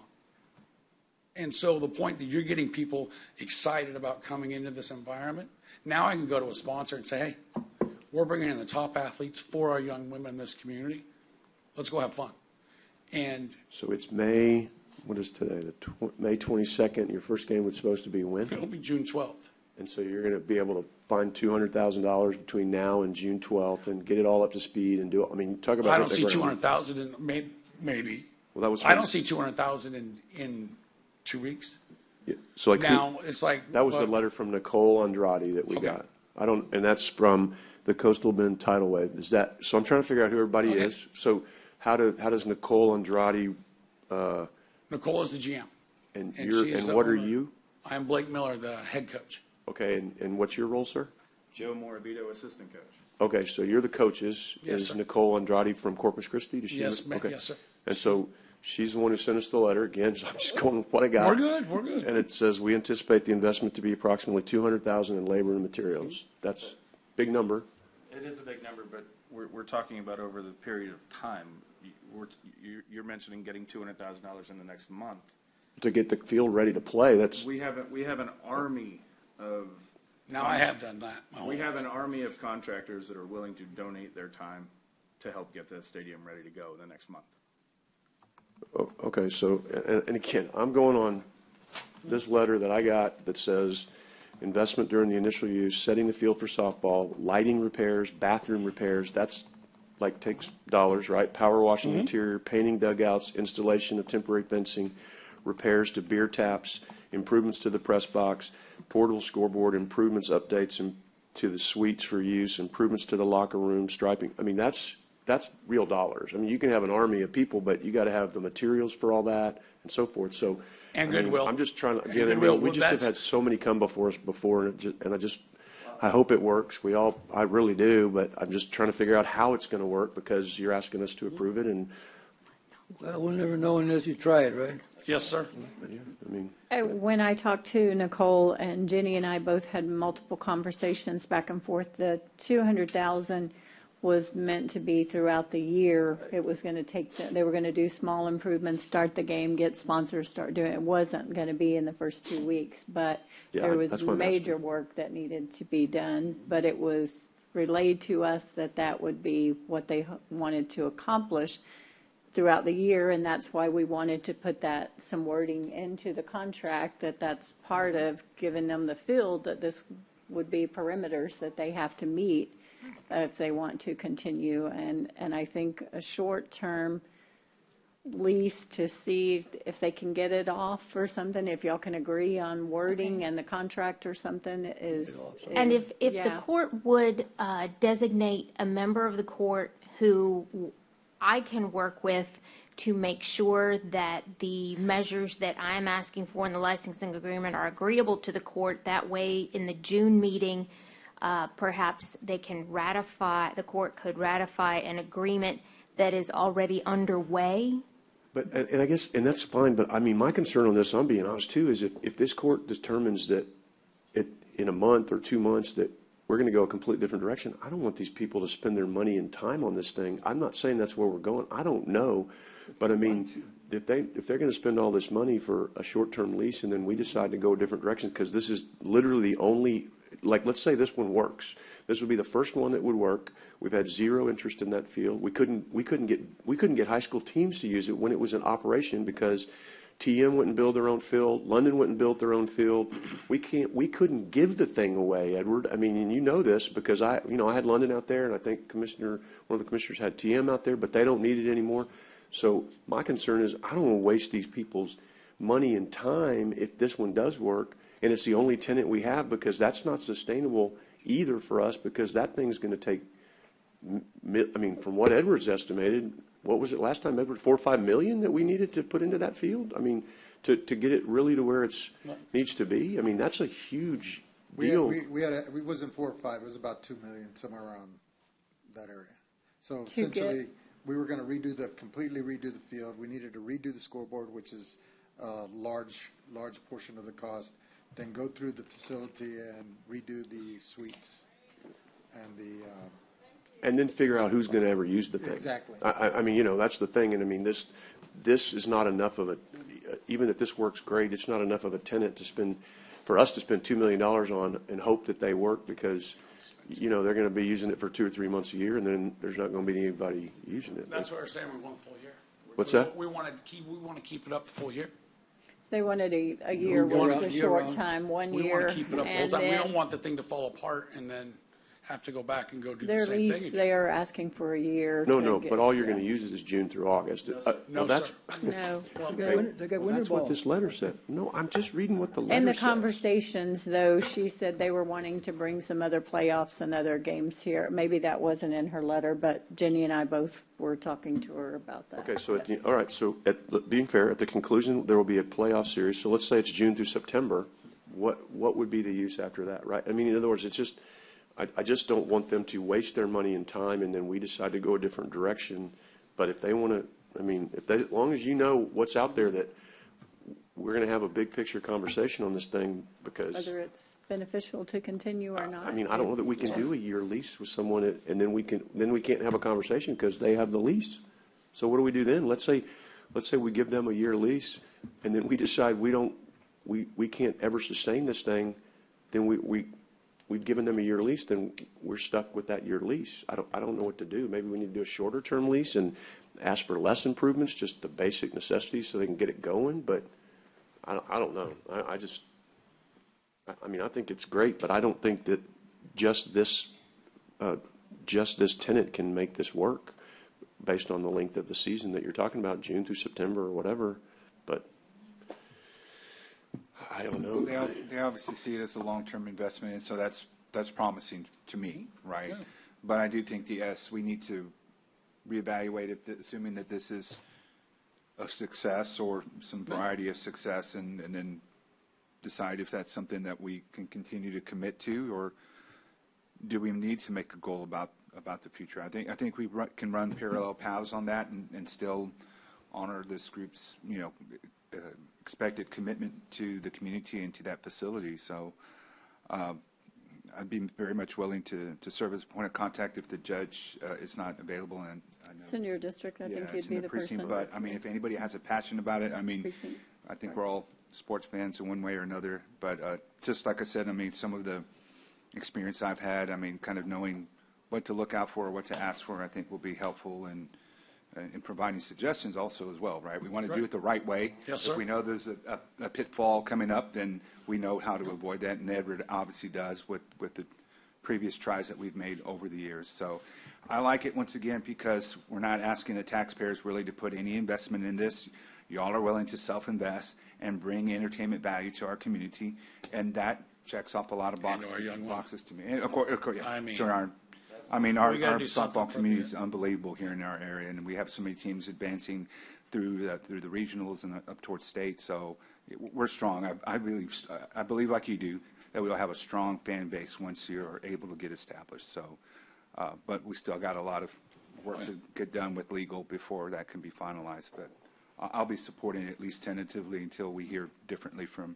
So are you making a motion then for you, Jenny, to proceed and with? And then we'll have to address how if we're able to negotiate terms, how does the court want to treat them getting started or the agreement being begun prior to the next court date? Man, you got a suggestion, lawyer? Well, I'm being serious. I mean, if the court wants to designate Commissioner Mars to work with us on terms that are protective of the county, and if the court indicates that it's up to Commissioner Mars to sign that agreement, and if he does, then the court will at least consider ratification of that agreement in June, then we can go forward. We would love, I mean, if I'm possible, because the game field and cutting down the trees that are growing and power washing, I would love to go in there tomorrow and just start working. And now we don't, because we've got to get stuff ready. Now, if it ends up not working out, then I spent my time and I did it, that's fine.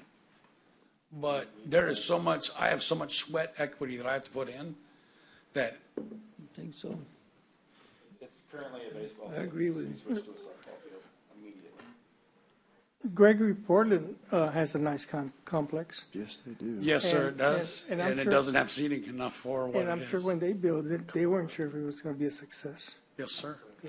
But we in this area of the state, we are a baseball community, or keeping our kids in sports. Yeah, when my grandson was playing, those parking lots were full of mom and dads bringing their kids, to play ball or learn how to play ball. So I think it would be a good beneficial thing for us to do, to try. It's not going to cost us anything. It won't cost anything, it'll cost them in the long run. Yep. So. And if it doesn't work out, then it's your loss. But I agree with the motion to select Commissioner Mades to meet with Jenny and take action representing the court to move forward if it meets all the guidelines and standards that the attorney tells us and that you agree with, having been over there and so I'll make that motion. Second. Could the motion include some sort of terminology that if the court moves a different direction with the field, that You can't have them have a contract and try to have a baseball team and move. You'd have to give them at least a year. Well, no, or you have to have some sort of reimbursement clause or something because that facility is costing us. I just don't see how that facility works long term. That's just my opinion. If it does become a successful field. But it's never been successful in 20 years. This is why we need to give it a chance. Give it a break. Yeah, but but to say it's not costing the taxpayer We only money have a to not do motion. something. We don't have a is second true. on this. Oh, we do have a second. Yes, sorry.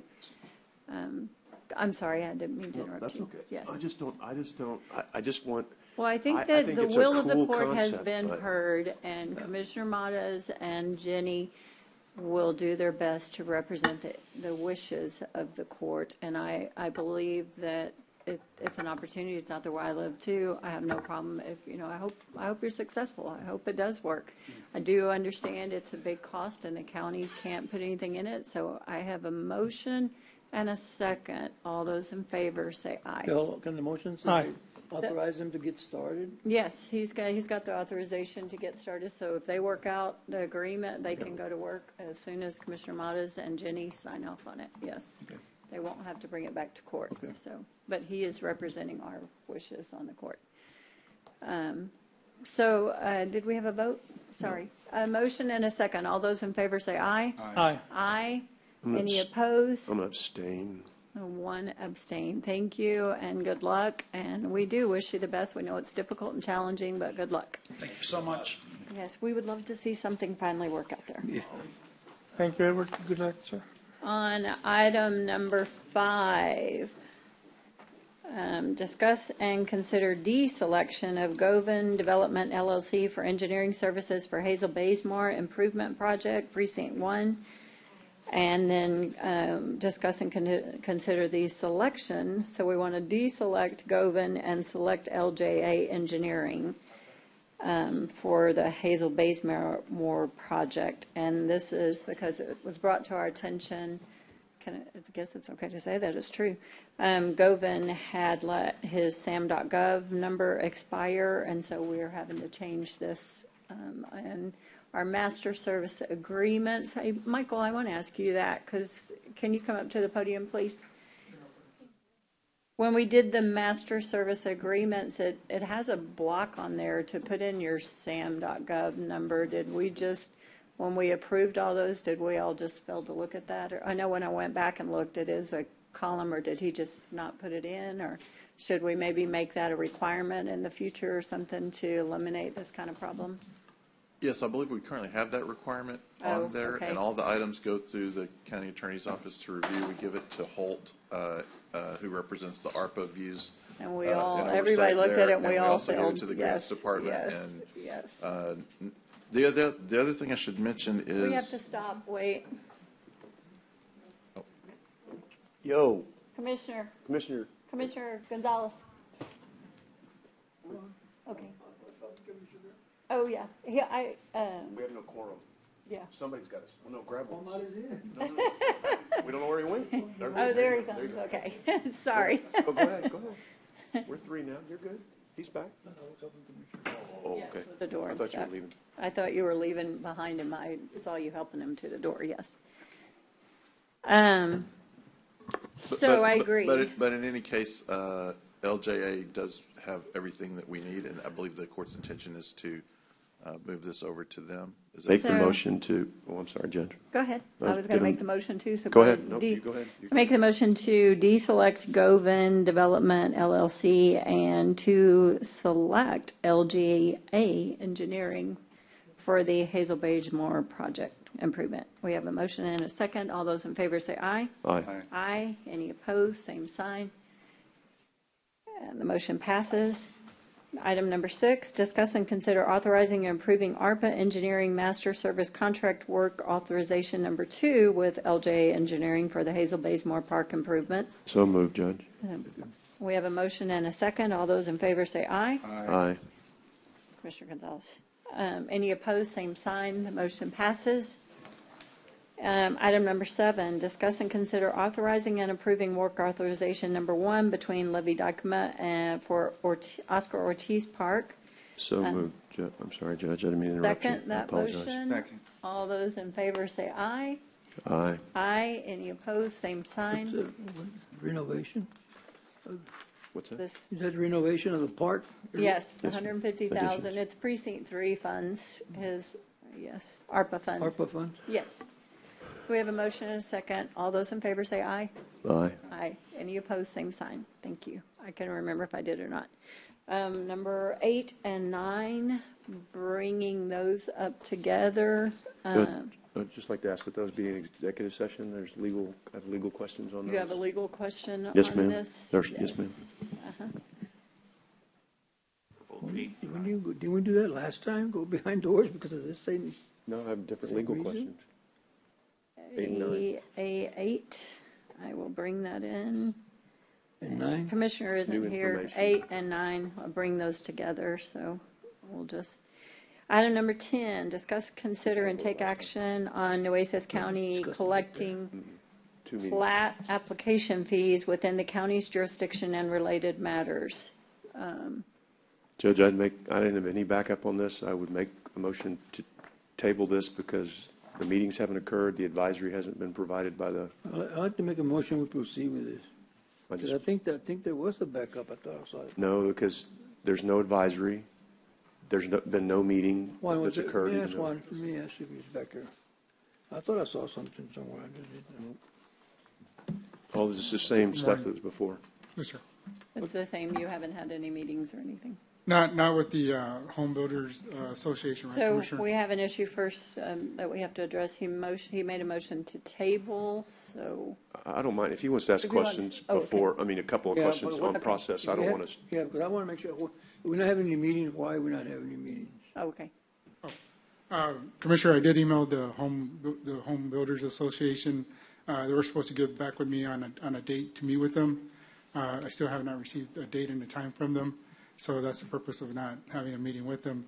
I did want to mention that I did meet with a few developers. As a matter of fact, one came in yesterday, and we did talk to them about the fees that are being discussed at this time in Commissioner's Court.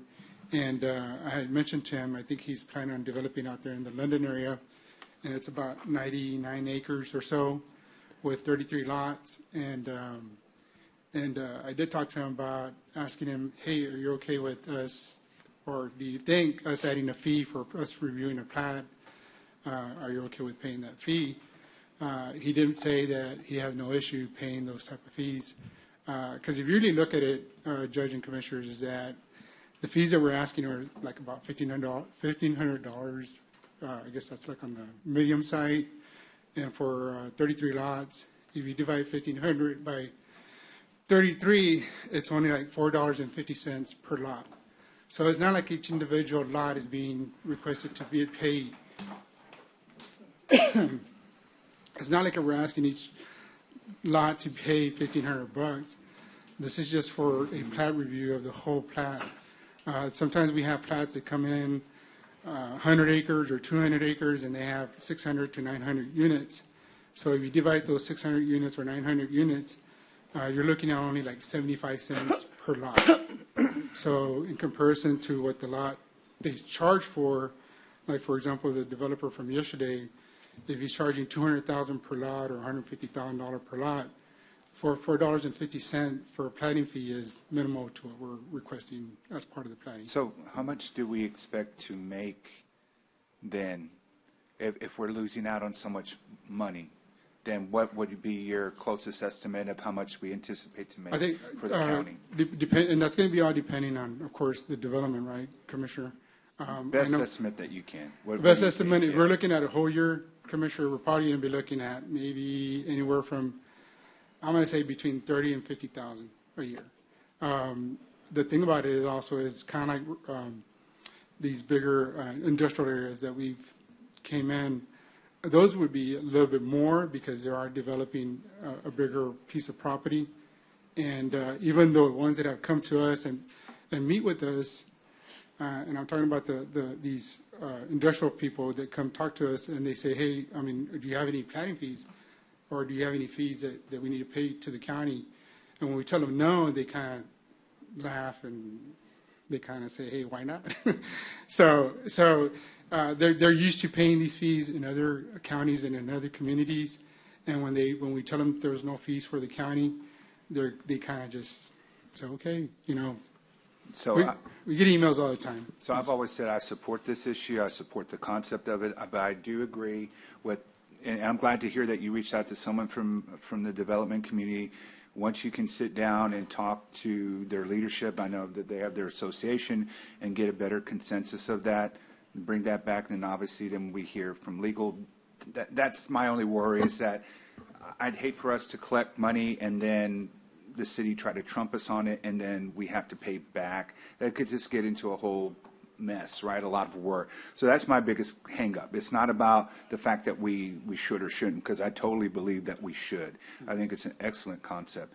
I just want to make sure that, you know, we're kind of not double dipping, or that we can, and that as long as you've reached out, right, and we can't expect you to hold off forever. If you make your attempts, then just document them and show, hey, I've reached out and I've never heard from anyone from the industry's leadership.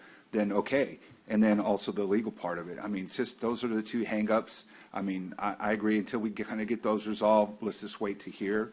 But overall, I mean, I do support the concept of this. I think it does make sense. Like you said, it's done pretty much uniformly everywhere else in other counties throughout the state. So let's capture what we can, what is owed to our staff, to kind of make up the cost that you all have to invest in working on these plats. So.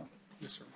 I wanted to make sure also that you were not going to need additional staff to handle this. That's correct, Judge. Yes, This is just to pay for some of our equipment, you know, anything that we need in order to.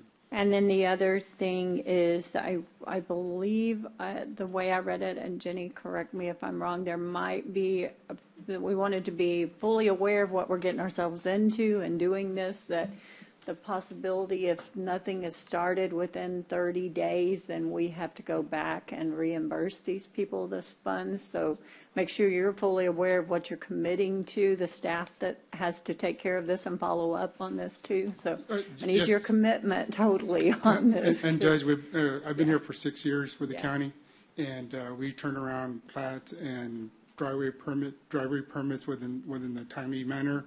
I think normally we got 14 days to return our comments back to the developer or the city, and we make sure that we do give those comments back to the developer, because I know there are some are in a rush, some want to get these properties developed, and we just want to make sure that we're not holding them back.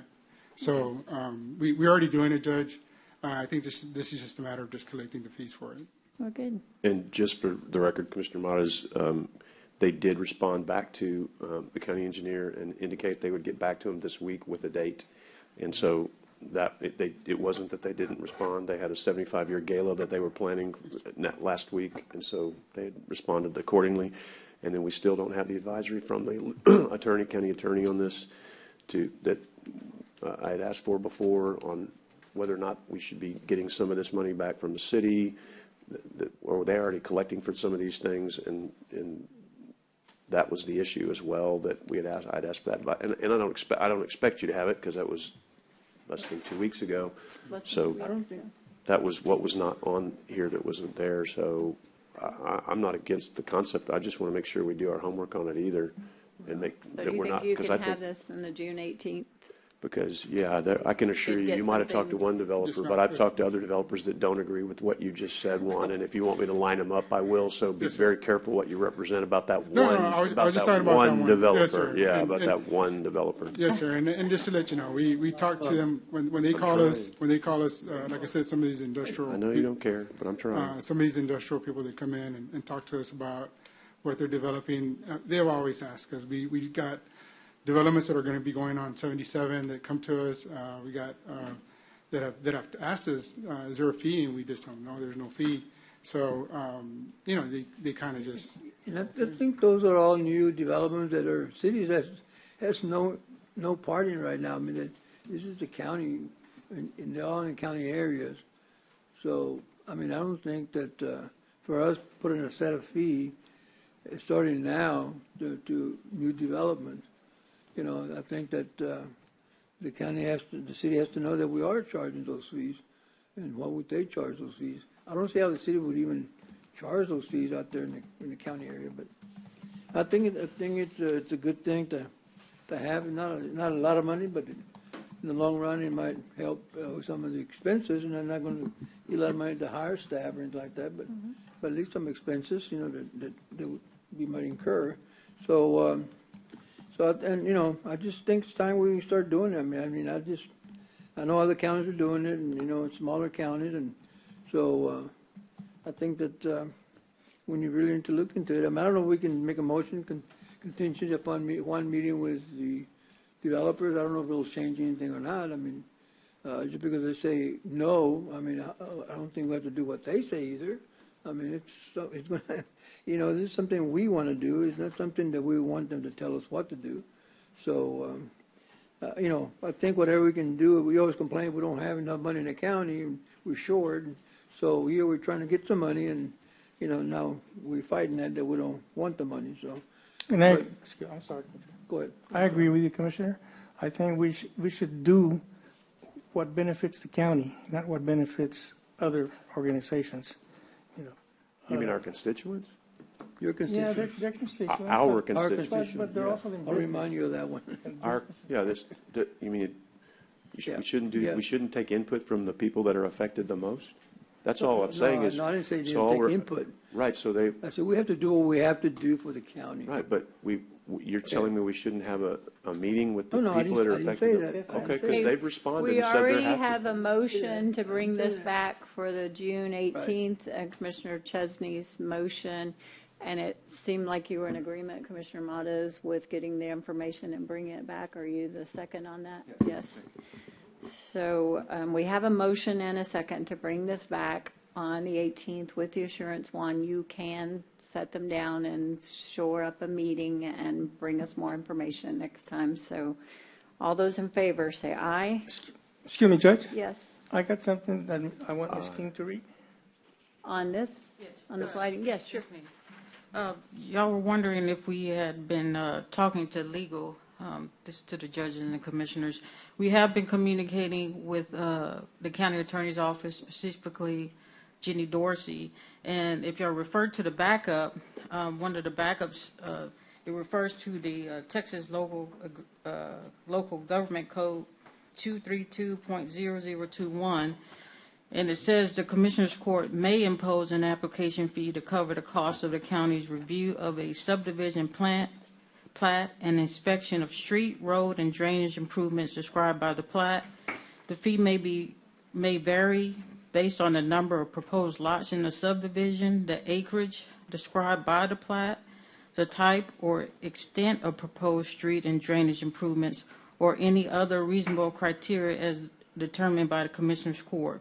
The owner of the tract to be subdivided must pay the fee at the time directed by the county before the county conducts a review of the plat. The fee is subject to refund under Section 232.0025. And we have been talking to the county attorney's office about this, and I believe they're okay with this law. I don't think anybody disputes that we have the authority to do it, but I appreciate that. I think we're kind of in agreement. I think it just needs a little bit more tweaking, and I'm sorry to say that, but I think we all agree this is good, and it's not a problem for us. Yeah, my request, well, I totally agree. The law is very clear on it. My request from the county attorney was these fees are already being collected. We should be entitled to a portion of what the city, I think, and that's what you were going to prepare something on to tell us if we have a right to collect some of the money from the city that they're already collecting, which is a portion of the fees that they collect on their own behalf. Their agreement that was struck between the county and the city was that the city would collect whatever fees the county established in addition to the fees they collect on their own behalf. But we have not provided that to them. We've never set a fee. But the question is different. We don't get a portion of You their told me the last fees time they right. imposed. We would have to impose a fee, and the MOU we had with them that y'all pulled up a long time ago was, they had always said they would collect our fee. We just never imposed a fee, so they weren't supposed to collect anything for us. Well, but the last time I asked the question, you said you didn't know, and you were going to get back Whether to us we was can collect assert a claim on the fees they okay. Right, because- I'm more clear now. Right, Yes. that was the point. That was all. Yeah, nobody disputes we can do it. That was the question: is why can't we get a portion of what they're already collecting if that indeed is, if we're doing work on their behalf, because they ask us to do things.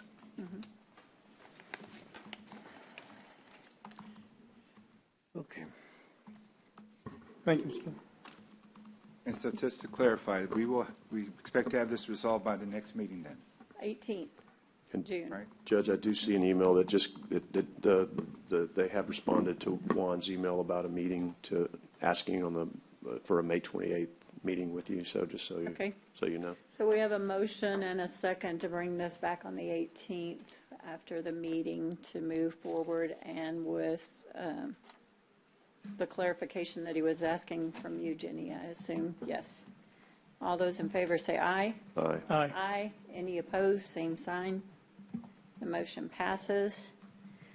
Now, item number 11, discuss and consider approval of agreement with the City of Driscoll, Texas to accept a donation of a .253 acre tract of land, and the county attorney has this and has reviewed, and it's acceptable? Yes. Thank you. So- Looking at you. So moved, Judge. We have a motion Second. and a second. All those in favor say aye. Aye. Aye. Any opposed, same sign. The motion passes.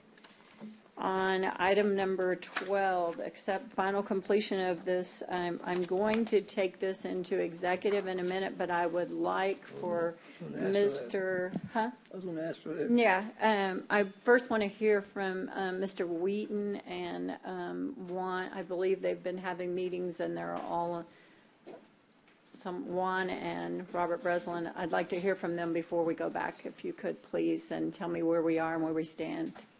Yes. Good. And basically, you just want me to state my position on it for now? Yes. So we're prepared to do a summary and sign off and have the county and ABM sign off on the project.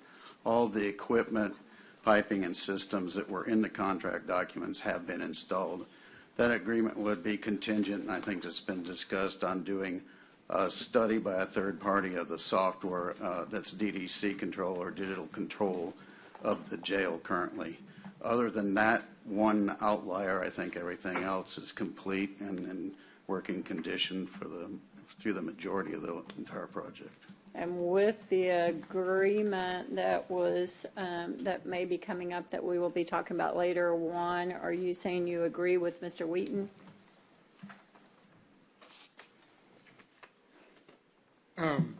Judge and Commissioners, in looking at this, I mean, I know Mr. Wheaton came up here and said that the equipment is done, but I know I sent a letter out about 3 weeks ago or 4 weeks ago. Those items are still not complete. In my opinion, as a county engineer, the project is not complete. Thank you.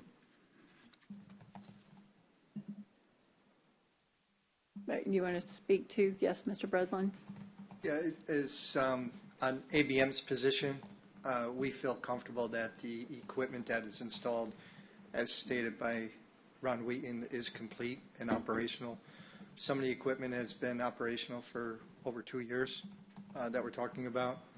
The last component, which had some concern, was the smoke purge. We brought in a TAB consultant who came back to double check the systems. Everything that's on ABM's side is functional, operational. We did pull up some deficiencies that are county related. That has been shared, and Juan's team with John has been proactive of getting those items complete. I disagree that there's work that is not complete that was contractually that we have set up. The last item, Judge, that you mentioned about having a independent party come in to look at the control side, we do agree and recommend that. I think that would flush out any concerns or things that maybe the system's not functioning properly. So we do agree with that, and we would execute any document that we need to that agrees to all parties between us and then with Ron Wheaton as to what that individual should be testing, checking, and validating. So we're in agreement with that. I just wanted to share as well. Does the county disagree with that? Juan?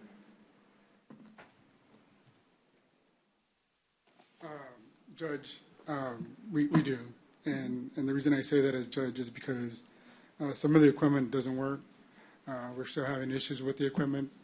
The controls aren't working correctly.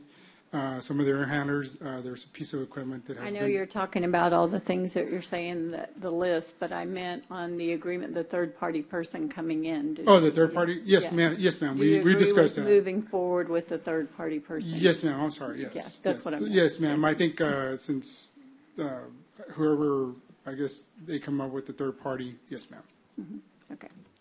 And this is going to go into executive, so we will move. Could I just state one last piece? I don't want to yes, get please. into a tennis court match here with going back and forth, but there is some equipment that may not be functioning. Example is the one unit. There's a blower unit. That is a piece of equipment that's probably 2 years outside of warranty. I have shared with the county that we're getting a proposal, and ABM is more than likely going to take care of that piece of equipment, but it is something that is outside of warranty. There was 2 sensors that were reviewed that were installed over 2 years ago. They're operational correctly. The reading that they're showing is not correct. We are going through replacing those sensors as well on our costs, not on the county side.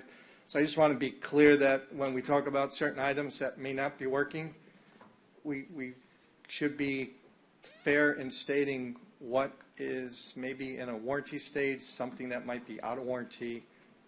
But a lot of this equipment has been installed for a good period of time with beneficial use. So again, I don't want to get into a tennis match going back and forth, but I just want to get clarity with people leaving to go into executive session that they are aware of what some of these issues may be. Thank you. I appreciate it. Thank you very much. Mr. Wheaton, one more time, would you come up? And in light of everything that has been said since you spoke, are you still in agreement with moving forward? You're going to be signing off on the fire controls and the air handler, correct? We'll put together a summary of some of the original closeout documents. So we have sort of prepared to yeah, and sign I'm off on prepared to those sign that summary off. as the engineer of record on the job. Some of the issues like air handler 5-1, the blower burned up, it's a warranty issue. There are some warranty issues. It's a big project. You're going to have some continuum of that. But that doesn't mean the original project isn't intact. Okay, that's all I needed for here. Thank you very much, all of you. Moving on to that, and I'm going to take that into executive. I guess I already said that. Excuse me, Judge. Yes. I apologize.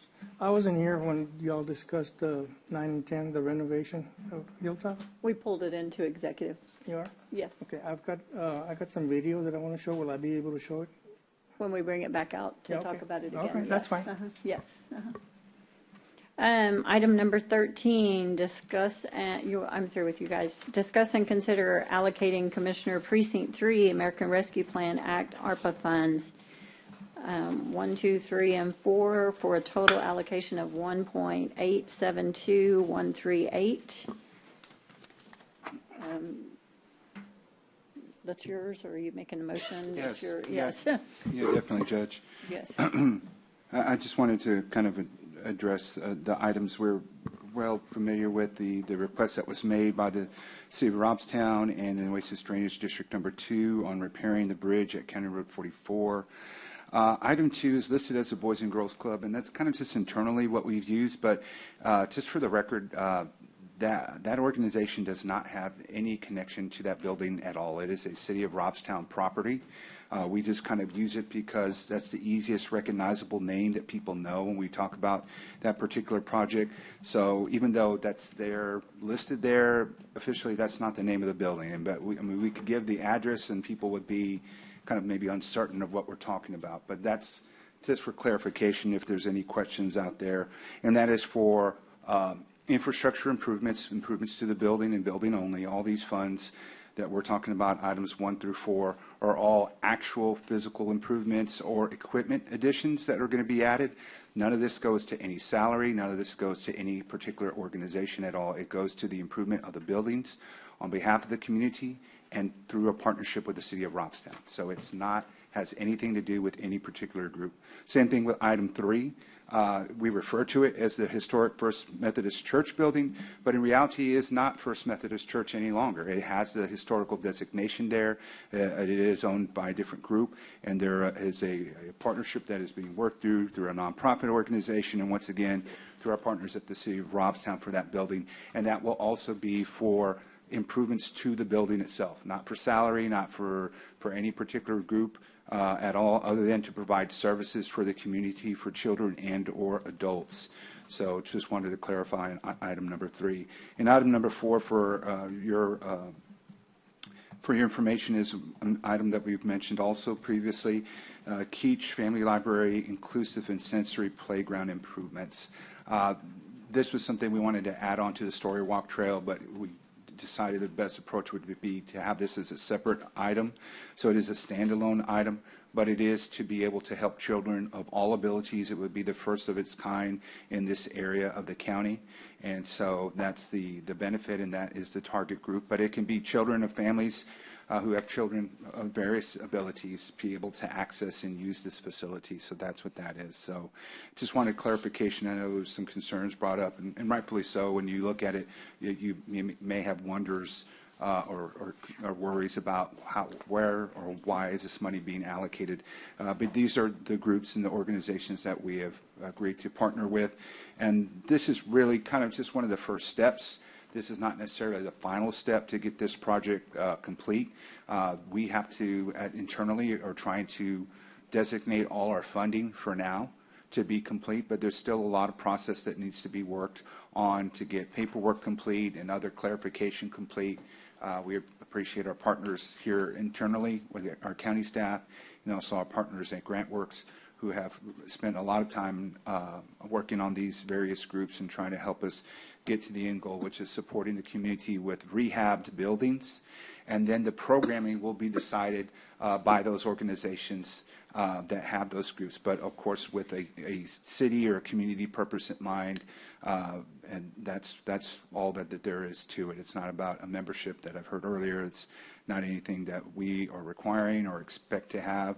We are just fixing these buildings up because City of Robstown doesn't have the funding to make these improvements, and it's something I'm committed to do for the community there. So available for any questions from the court if you have any. If not, make a motion to approve item number 13. Second. We have a motion and a second. All those in favor say aye. Aye. Aye. Any opposed, same sign. The motion passes. On item number 14, Jenny, I don't know if you can do it. Kevin, I just texted him. He is on a phone call. He said he might be here, but I'm not sure that, oh, he's here. Okay.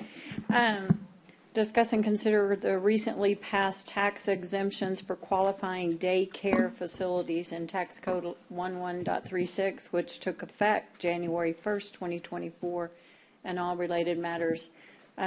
We don't have to do this. It's an option because the law changed that we can give this break. I don't know the impact it will have on the county. I think you said it's a zero impact, Kevin?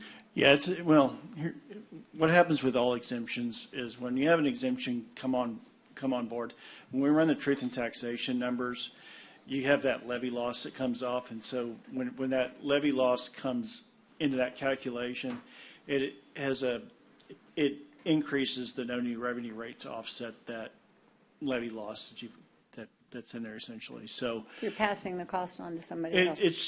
It's redistributing the cost Yes. to somebody else is what and that's what happens with all exemptions, and that's the reason why trying to fix the property tax situation with exemptions does not work. Those who do not take advantage of it, it's basically absorbed by everybody else around. Now, the idea that the legislature had behind this was to try to reduce the property tax on these daycare facilities. But this is on the daycare. This is not on the individuals and the children coming in. That is correct. This is on the business. Right. It's on the business, and it's just help stabilize and make those things more. Yes. That was the idea behind it, was to stabilize and make their business model more predictable and help offset the expense, and hopefully that gets passed down to the consumers. Whether it does or not, who knows? But then, so what do we need to do on this? Because I've gotten a couple of emails on it too, and that they support it, and we need to pass it, and I'm just a little. No, that's up to y'all. No, I mean, but, okay. So what effect? I guess. How do I ask it? If we pass it, is that a negative tax impact on Nueces County? Is what you're saying, or no? It's not. It does. It gets those taxes that aren't paid. get absorbed by, will be paid by others. So the intent of this was So- for us to decide locally if we wanted to pass this on, and they, is that what you're? That's with all exemptions. All You know, like, exemptions. for example, when we take on an over 65 exemption, 65 over. that money comes off the tax roll, it comes out of the calculation, and it brings the taxes up for Everybody else. else's taxes come up to And- make up and- for it. And it's this way with every exemption that's out there. Is it bad? No. Is it, I think the impacts can be fairly minimal, because I don't know, number one, they have to apply for it. There's no way to know how many of these things are out there, what that value is. So there's no way for me to go out there and say, well, you're bringing this X number of levy off the table now because we don't have applications. You won't know it, unfortunately, until it's passed. But it's not going to be, I don't think we have such a ginormous number of daycare facilities out there that it's going to have really a huge noticeable impact on the no new revenue rate, but it will increase it some. And that baseline will come up as that levy loss comes off. So I look up here and I realize that several of us had to deal with this issue specifically when I was a caseworker and supervisor with the state. Brent Chesney, when he was judge of Court 5, the juvenile CPS court, and of course Commissioner Gonzalez when he was justice of the peace dealing with truancy and other issues. When you look at keeping families together or find that one parent or relative who is trying to do all the best they can to help support the children in their lives, whether biological or kinship placements, they're looking for daycares of all hours of the day. Yeah. And they desperately need it. And obviously, I can remember cases of families who could not meet their obligation of work and providing for the children because they needed someone to watch the kids because they worked the graveyard shift to make a little bit better money. My hope is, I support the concept of this. If we could get maybe a breakdown of money, just so we can know, right? No I don't want to just. Unfortunately, there's no way. There's to know. no way to track it. No way to track it until we have the applications. So there's nothing through the state that we can get No. that captures this is the percentage of daycare facilities you have in Nueces County that are the Texas Rising Star program. You might be able to get that through the appraisal district, but I Okay. don't know that it's keyed in. I think we could probably do a database and then they would have to search. apply for it because until they apply for the exemption, you don't know what that dollar amount's going to be Yeah. because you don't know what that particular piece of property is going to be is currently appraised at and what the indication is going to be. Well, So- I don't have a problem with supporting, if we have a large increase, that only means that there's more options out there for the community, more options for working families, some who are struggling to keep their families together. Or you could argue all of them are trying to do that at some point or fashion. Others that have state mandates, regulations that are being implemented on them. But, heck, if it becomes a problem, I think that's a good problem because there's more people that can use them. And I think there may be a database that could be easily accessed. I just kind of want to quantify it. I just kind of want to see what the number is now Let and then me compare also interject that this is time sensitive. It You won't should have time to do We that. have to we would have to vote on this If you want today. if you want it for this year, you've got to do it now. Yes. Today. Yes, today. If you want to wait and not put it in effect until 25, then you've got time to gather that information and not offer it for the 24 tax year, which would be in the tax bill that we put out in October of 2025. The idea behind this is to help stabilize the cost of daycare because we've all seen our values just shoot through the roof on some things, and then businesses who don't have exemptions of any type whatsoever, they get hit immediately on that, and there's no way for them to forecast that. And Well, then, I think and then as taxes it's going to go help. up- It's going to help a few ways. It will. It's going to legitimize some because there are illegal child care facilities that call themselves that, operate as that, but technically don't meet any state mandate or regulations. Right. I would wish that we could put some stipulations on it, that there were 24-hour facilities, because that's the key. That's where, when they go to the juvenile CPS court, that's when these families desperately need it the most, is when it's that non-traditional 8 to 5 or 7 to 8 kind of time frame that I wish that we could include. But, I mean, I would support it if we have to absolutely do it today, and I wouldn't want to delay it. But I was just wanting to quantify it, right? I just wanted to be able to see some numbers. So. It's also going to help your standard times because, I mean, you look at the number. I've got a staff of 68 people, and most of them have childcare. And let's face it, our pay's not that great. And they really need to. They could really use the help and the stabilization of that. So I mean, it's not just the 24-hour. To exempt. So you don't really have the option to. You really don't have the option to stipulate that. It either meets the state statute for the exemption or it doesn't, and so you either accept it or you don't.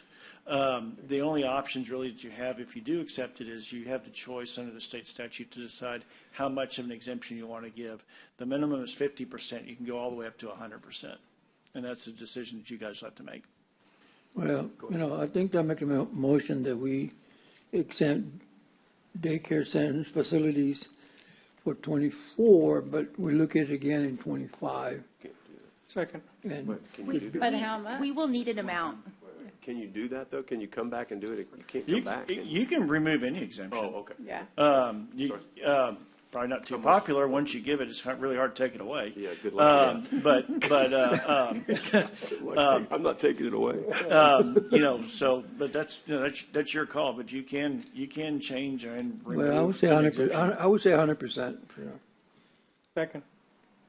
I would say start I'd at say 50. 50%. Yeah. Let's start at 50, and they and are then still maybe a business, and they are getting paid. We get a year, kind of yeah. capture it, and then year 2 we can bring it back and do at least 100. But. Yeah, because you can change this. You can always You can always change it up. It's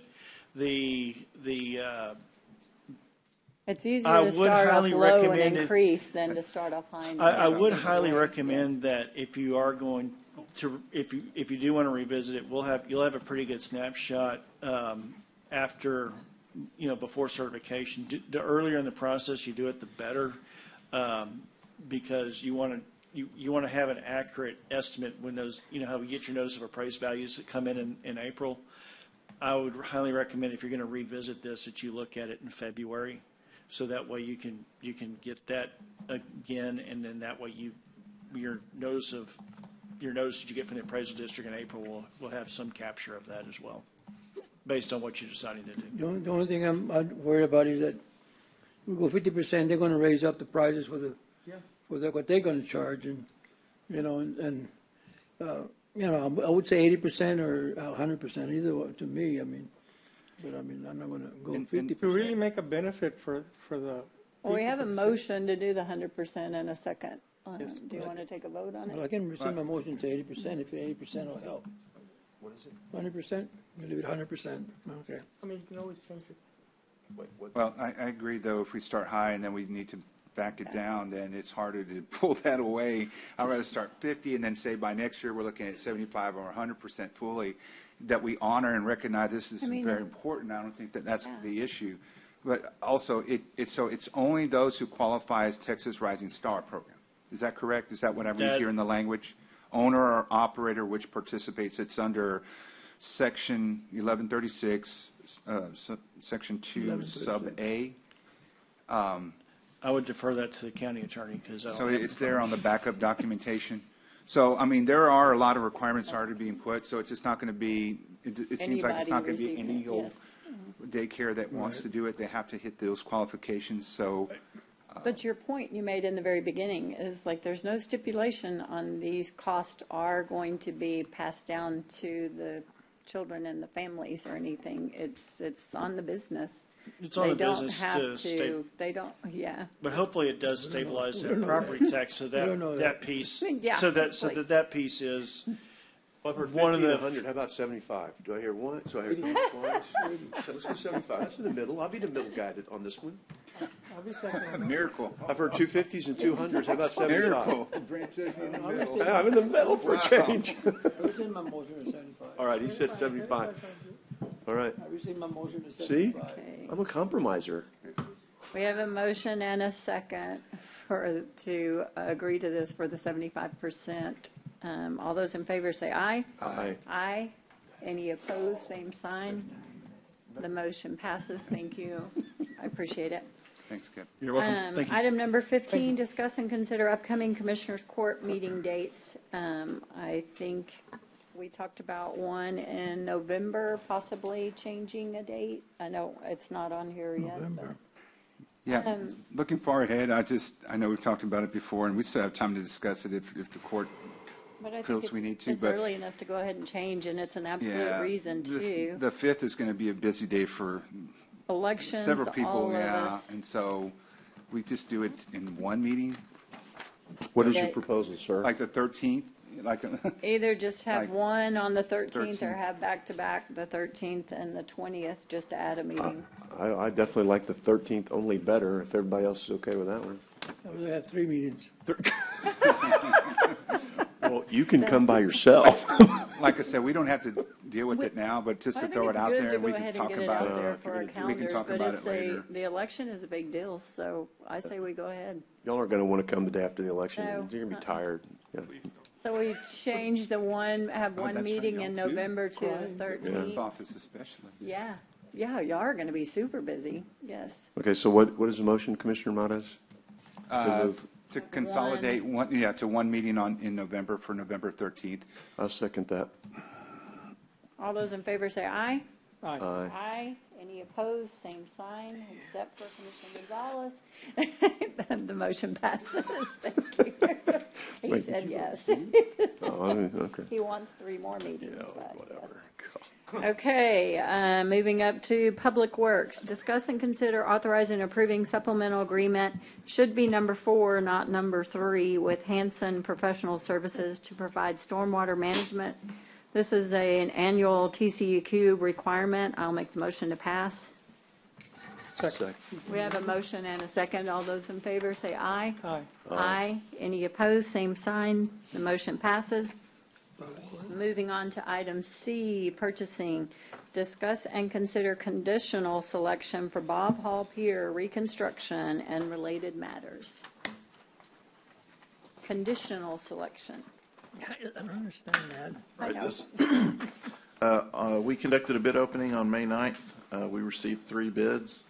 The recommendation went to the Parks Board, I understand, on Thursday last week. And our recommendation is to support that, have the court support the conditional selection of Callan Marine for Bob Hall Pier reconstruction, as endorsed by the Nueces County Board of Coastal Parks. I believe the bid price is still a little above where we want it, and so this would authorize the team to start working on value engineering and bring that back hopefully at the next Commissioners Court on June 18th. Yes. I have to rebid it. What's that? Judge, I'd make a motion to conditionally accept Callan as the low bidder with the instruction to go back and do the value engineering, of which we have a meeting actually set up already to start that process. Mike. I'll second the motion. Mike, the way it stands now, do we have to rebid? No, it's conditional selection. Yeah, we're only on conditional selection at this particular point, and so there's nothing for the court to consider for award until they come back with a value engineering proposal. And at that time, depending on what things are being looked at, and this is for any project, anytime we get into value engineering, depending on what pieces are being moved can change my opinion of what we should or should not do. And so right now, I have nothing in front of me on this other than recommendation of the low bidder, which I support the court moving forward at this point. Very good, thank you. We have a motion and a second. Oh, I'm sorry. Yeah, I have a Yeah. question. Court approved 28 million. Is that including with the ARPA funds? I don't remember. Yes, sir. I thought it was 26, but then it was the ARPA funds. ARPA plus the port money as well. The additional ARPA we put That's in, your ARPA plus? plus the port funds. Yes, sir. Okay. For the pier, right? and restaurant space. That's the total value of the total project is $28.3 million, which includes the allocation for the third-party concessionaire restaurant space, which includes that extra $1 million that the port gave 500, the judge and I gave 500, and then I had another $1 million for that restaurant space as well. Yeah, That was ARPA. I remember that, yeah. That was ARPA. The demolition is that's already done, right, Commissioner? Yes, sir. Yeah. And then we got committed $2 million, almost $3 million for professional services. I think it was right at the 10% level of total projects, 28 million, and I think it's I don't have it in front of me, sorry, 2.7, 2 point something. Yeah, so it's right at that 10% number and that's everything. That's construction management, that's architects, that's engineers, that's the whole deal. So remaining was 22 million. Remaining for construction, 22.7. Scott Harris. Yes, Why isn't Scott Harris here? It's on this chart right here. It is. Yeah, no, that's right. And I gave you that as backup, and I'm sorry I left it in the other room, but that was the information that was provided to all of you. Yeah, I think you've got it there, Commissioner. Yeah, that's right. Right, yes, sir. And I'm sorry I left mine in the other. Yeah. Okay, I just it was weird that we had already kind of almost like we know what we're going to do, except hadn't gone to court yet. I know. No, I don't know what y'all are going to do until y'all vote on it right now. Right, so Until they come back with something, what we're and going they to can do value on engineer it. Yes. what we're going to do on what?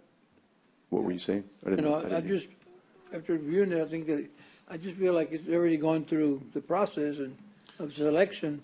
Oh, no, so No, this is what we're doing today. On this particular, They went to the Parks Board first because they have to look at it first, and then so what they did was they made their choice based on that, and now we're ratifying or we're also approving what they've recommended. yes. Conditionally, based on the value engineering that will start tomorrow. This would be one of the projects that would be considered countywide project? Yes, sir. Yes, sir.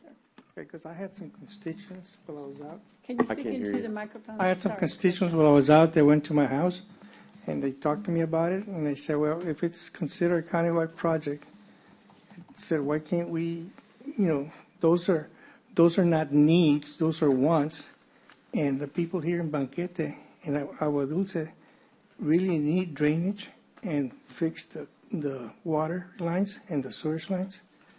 So they were asking, why can't we consider them instead of, the island is progressing real good. There's a lot of building going on. There's a lot of restaurants going up, but it's our rural areas that are suffering. So that's what my constituents were telling me. No, they're all our constituents, everyone. So maybe y'all can reconsider. Putting some money up for Banquete and Agua Dulce, because those are really needs, not wants.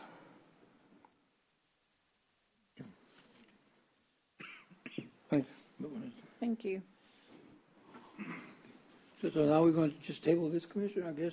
No, it's the motion that's been made and seconded is to Value conditionally engineering. approve to go to value engineering, and then it'll come back with that at the June meeting for final approval based on, Like we did almost with the Hilltop. right, it'll come back again to show what the value engineering did to get it into budget. And that's going to be 1.4 million? That's already been cut to 935,000 based on some redundancies. So at this point, I think if you look at the bottom of that, it indicates that in there too. So the number going into I don't know, it's 1.4, 1.1.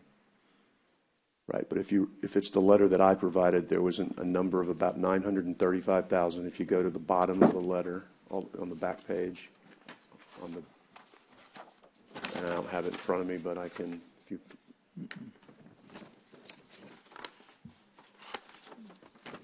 let me see. Hold on. 935,000 on the second page, right No, here. the one from. That one. Scott Harris? Scott Harris. Right, from Scott Harris. Oh, you've got it right there. You see it? No, 3.3. Right, so they've already found redundancies in some things that were cost savings in the rehabilitation of the existing facilities, which has brought it. Would they let us know what they are? Because they don't want When to they change bring the it scope of back, work. they We're going to haven't bring the done it whole yet. thing back. This is We what I'm haven't even saying. started that process yet. Right, This they is just the looked beginning. at it and found that, Yes. and then tomorrow starts the meeting where we're going to go back and do the value engineering and then bring it back to show you where we are to get it back into. All right, that's Okay. good. And does this have to go back, it doesn't have to go back to the board again, Parks Board. Parks Board? They They've already gave done their one yeah. vote, so it's just now. I believe it was just their recommendation, correct me if I'm wrong, Commissioner, that comes to the court, and when the court approves this conditional selection, then we're moving forward.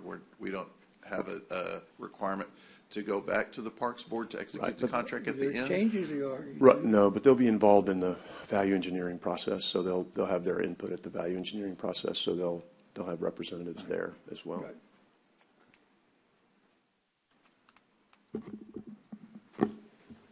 We have a motion and a second. All those in favor of the conditional selection, say aye. Aye. All those opposed? Any opposed? I'm sorry. I did, Judge. Okay. And Judge, I just want to acknowledge, thank that Troy Adler and Bob Paulson, the chair and vice chair, are here today as well. I appreciate their help, and the Parks Board's expediting this, and Scott Cross is here as well, so thank you all very much.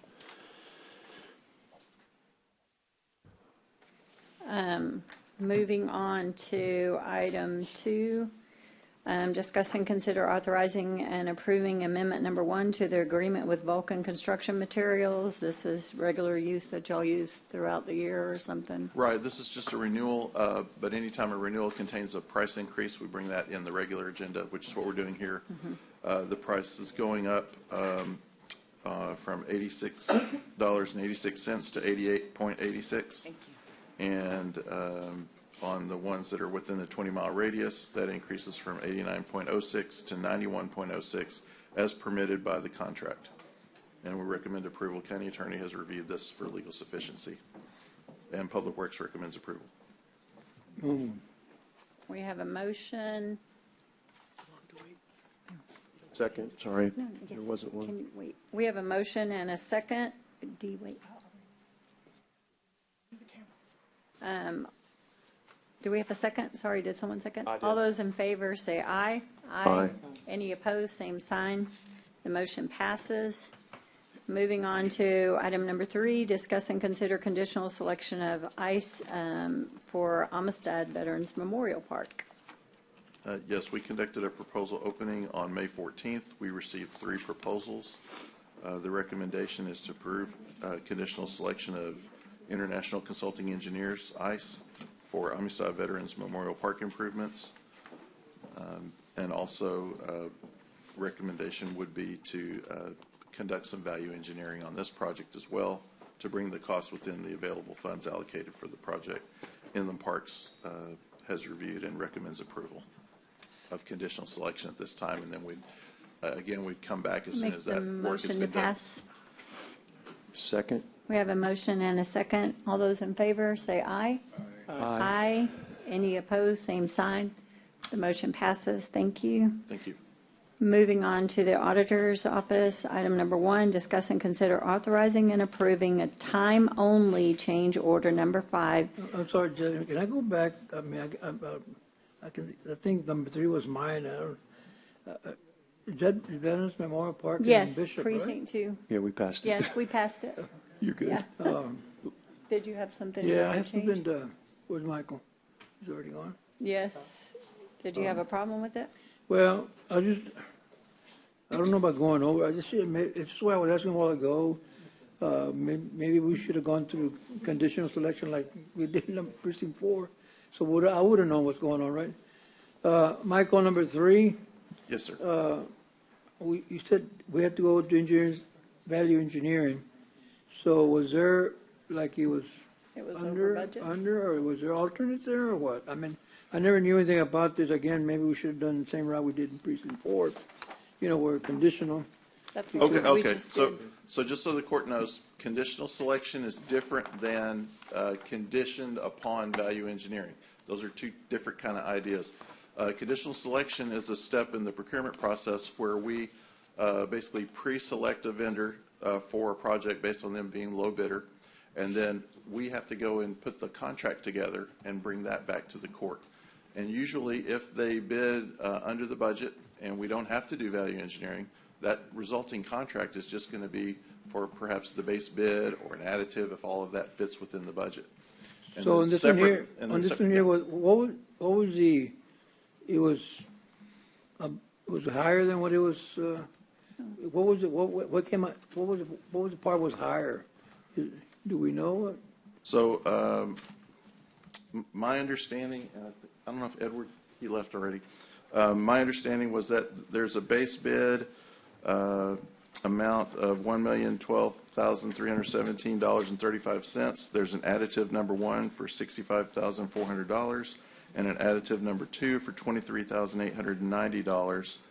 And I don't believe that that was the amount. I believe that's higher than the amount we have allocated for this project. But they're additives, they're not part of the scope of work right now, right? Where we are right now is all of these things have been drawn into the project, and what we're doing today is not requiring the court to select just the base bid or a base and an additive one or a base and an additive two. That will come when we, after conditional selection, and we'll come back and finalize exactly what items are being proposed to do. So right now, we're doing the selection right now, so that was. You're just selecting a vendor so that we can now go negotiate with them. A little bit, yeah. Yes. Yes. Okay, because I remember.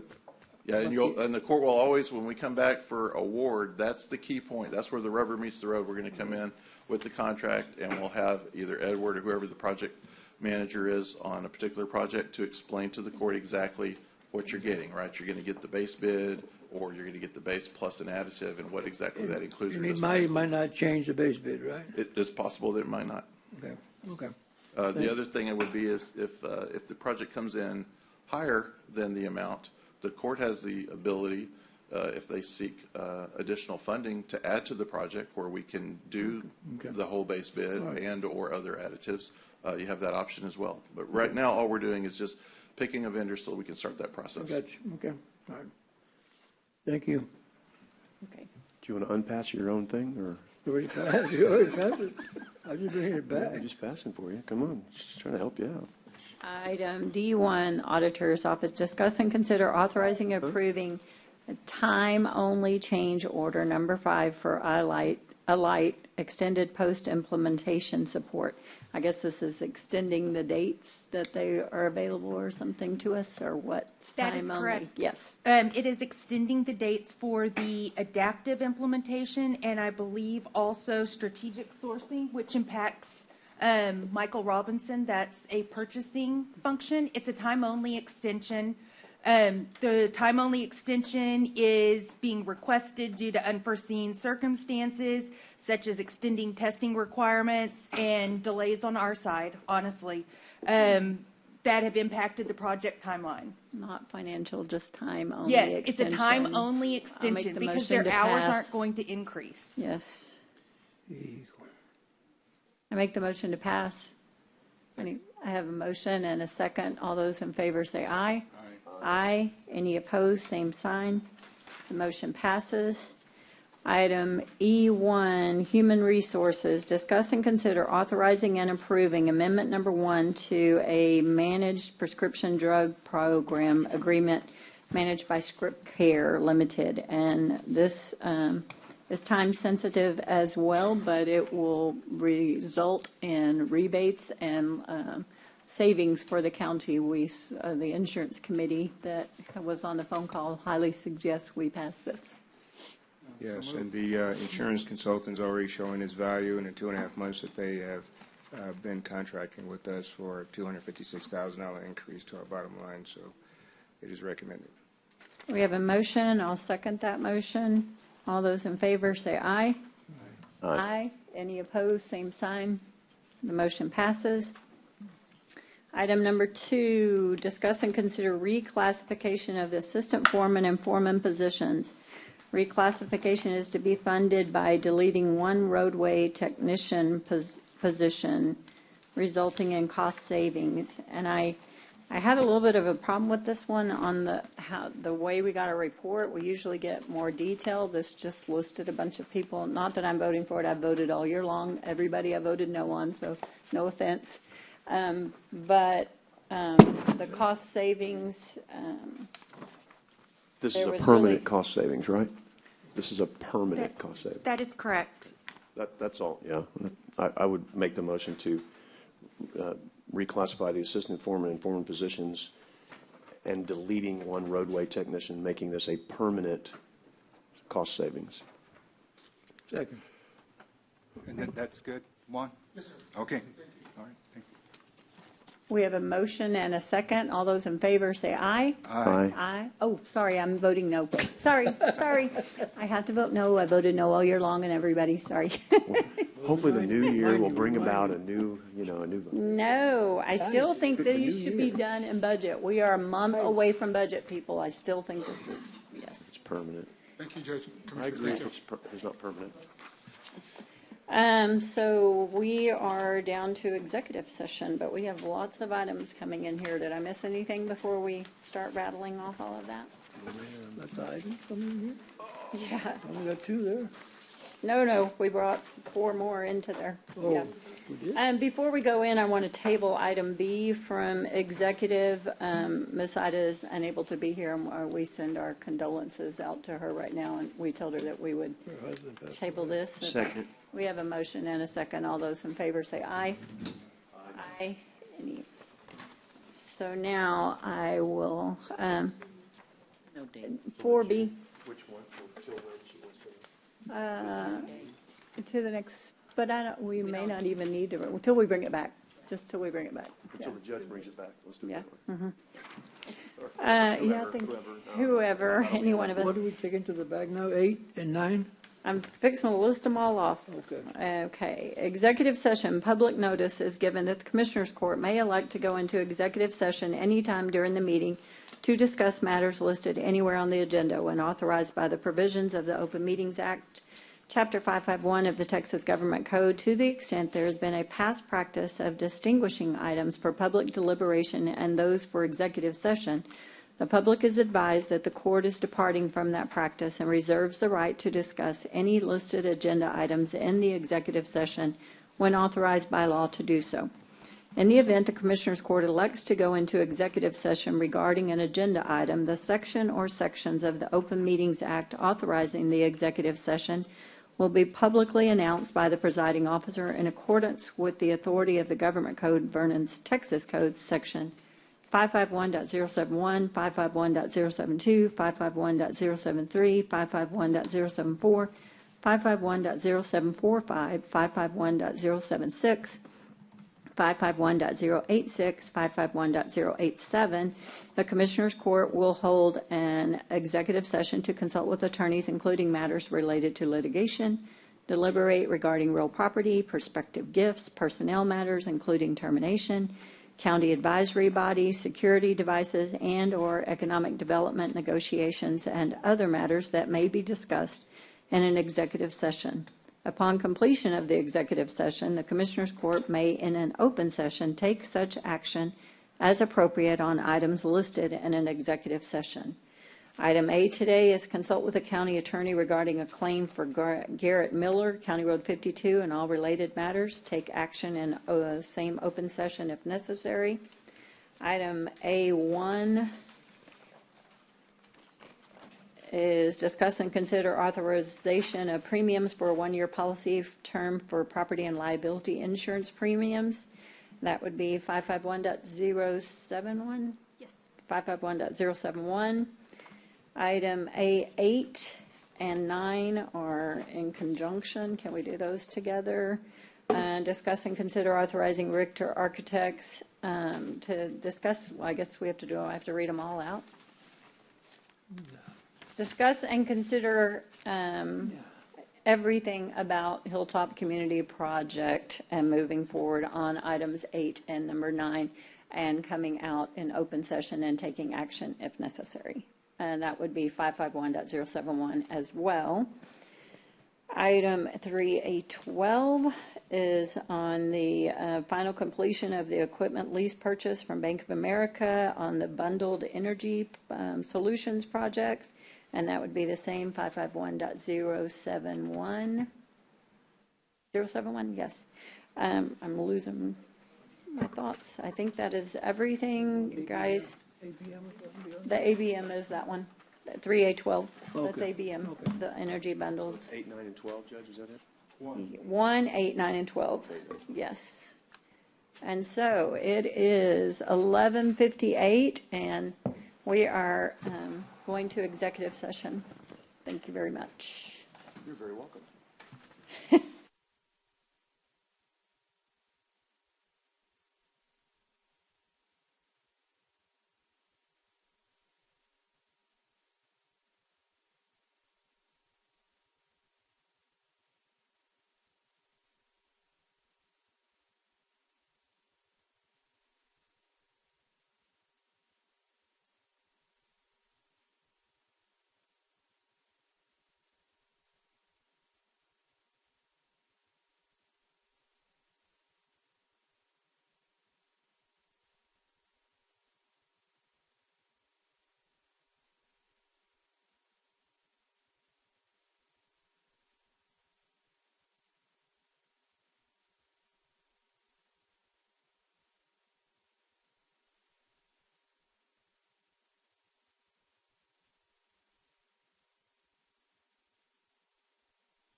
3, and we are back from executive. On item A, I will make a motion to agree to the claim subject to a release of all future claims being signed. And the amount, Judge? And the amount, I think it was $680, yes. Second. We have a motion, I have a motion and a second. All those in favor say aye. Aye. Aye. Any opposed, same sign. The motion passes. And authorize the The Treasury to release the payment. And Authorize the Treasury to release- to do an, To release the payment upon obtaining the proper signatures and approvals. Can I? okay, can you I go back agree. and add that to my motion? I Thank agree you. to the second on that. Does anybody want to disagree with that? The motion Early passed. release, Authorize early release, yes. Okay, so then on item A1 on our property and insurance, Commissioner Chesney? Oh, that's mine. Oh, no, sorry. Yeah, I was going to say, I don't have any. Yes, Judge. I'd like to make a motion to authorize the premiums for 1 year policy term for property and liability insurance renewals per broker of record. This includes $75 million in coverage for property and windstorm insurance, which is labeled option 1 in our packet. Second. We have a motion and a second. All those in favor say aye. Aye. Aye. Aye. Any opposed, same sign. The motion passes.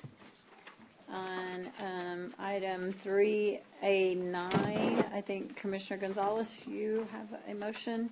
Yes, I'll make motion to remove the proposed new sections at Hilltop Community Center and use the money from that to renovate the entire Hilltop structures, which includes all wings, which represents a finding of no material change of scope and is in the best interest of Nueces County.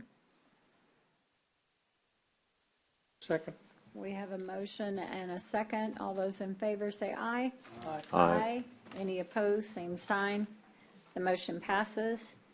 On item 3A12 with the ABM contract, I will make the motion to release the final 10% retainage payment to ABM with the condition of this document, the letter being signed with the third-party person coming in to check on the control panels, the document that was sent to me that we have all agreed upon.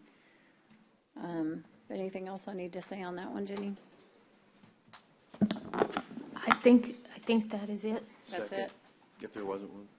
We have a motion and a second. All those in favor say aye. Aye. Aye. Any opposed? Go ahead. I have a lot of reservations on this one, Judge. I'll go ahead and go aye. Thank you. Thank you, Commissioner. No, I'm serious. The motion passes. Now, do we have any adjournments in memory? I have two, Your Honor. Yes, go ahead. But I don't mean to go first if anyone else has any. You're first up. You open your mouth first. Okay. Imagine that. All right. First one is Rodney Centerfit. Rodney was born a healthy 12-pound baby on September 6, 1945. His intelligence and athletic prowess exhibited themselves very early on in his life. He once had a teacher say he could stand on his head, look out the window, and repeat back to me word for word sentences I just said. He was a three-sport letterman, football, basketball, and baseball, and a salutatorian of his 1963 class at Academy High School. Rodney earned a scholarship to play football for Howard Payne University in Brownwood, Texas. Rodney was never afraid of hard work and soon had his sights set on the University of Texas at Austin. He enrolled at the university in '65, where he soon met the love of his life, Texas Longhorn football, and then he met his wife, Sheila, soon thereafter. Rodney graduated from Texas with a BS in math and MS in physics. He served in the United States Army Reserves, from which he was discharged as a first lieutenant. Rodney and Sheila moved to her hometown of Corpus Christi in 1976, where Rodney partnered with his in-laws and began work as a CPA. He retired as a partner in charge of the Corpus Christi office of Carr, Riggins, and Ingram, formerly Renslaven, Centerfit, Sedgwick, and Company. Rodney and Sheila were blessed with 4 children whom they dearly loved and are extremely proud of. Anyone who knew Rodney knew his passion for golf, hunting, fishing, and Texas football. It was as if Rodney could not choose one hobby, so he simply chose them all and somehow managed to excel at all of them while simultaneously working full-time and being a wonderful father to his 4 children. He would not have been able to do any of this without his beautiful wife, Sheila. Rodney loved his family, and he and Sheila never missed a sporting event, recital, or whatever it was their children or grandchildren participated in. They were always present. Rodney once had a hole drilled in his head, and that same night attended his grandson's football game. To some, these actions may not make sense, but this was Rodney in the last chapter of his life. It was filled with unimaginable pain and suffering as cancer wreaked havoc on his body. He never complained. He just showed up. Our condolences to the Centerfit family on the loss of Rodney Centerfit. Second one is, get this out, sorry, it's all crumpled up, I apologize. Ralph Coker. The world lost a respected, wise, and most fair man. Ralph Coker passed away on April 29, 2024 at his home surrounded by loved ones. After graduating from Lyman Hall High School, he attended junior college at Young Harris, where he excelled in basketball and debate. He joined the Army and went to Officers Candidate School in Lawton, Oklahoma, where he met his wife. He and Lee had 2 children, Todd Ashley and Roxanne Patrice. After discharge from the Army, he attended Georgia Tech and received a degree in industrial engineering. He was a member of Phi Beta Kappa. He started his career with Texaco in Port Arthur, Texas, and spent 45 years in the industry working in Tulsa, Oklahoma, El Paso, and ending as a plant manager for the Coastal Refinery in Corpus Christi. After his first wife passed away, he met with and married Kathy Coker. With her, he traveled the world, always eager to see a new, beautiful place. He is survived by his wife, Kathy, of 32 years. He was most proud of spending 20 years in the Army Reserves, retiring as lieutenant colonel. He often said the military prepared him for his civilian career. After retiring, he became a mentor for SCORE, mentoring over 300 small businesses. His second career was writing business columns for the Corpus Christi Caller-Times and the Island Moon and local PIBA newsletter. Our condolences to the Coker family on the loss of Ralph Coker. Yes, absolutely. Are there any others? I just want to mention Miss Ida, our librarian, her husband passed away, I think it was yesterday or the day before, Ruben Garza. We don't have any information yet on that.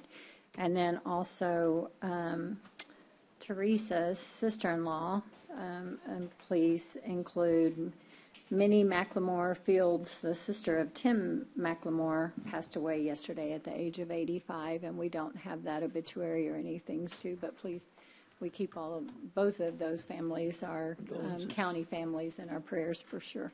Yes, thank you. If there are no more, then this meeting is adjourned. It is 1:31. Thank you very much.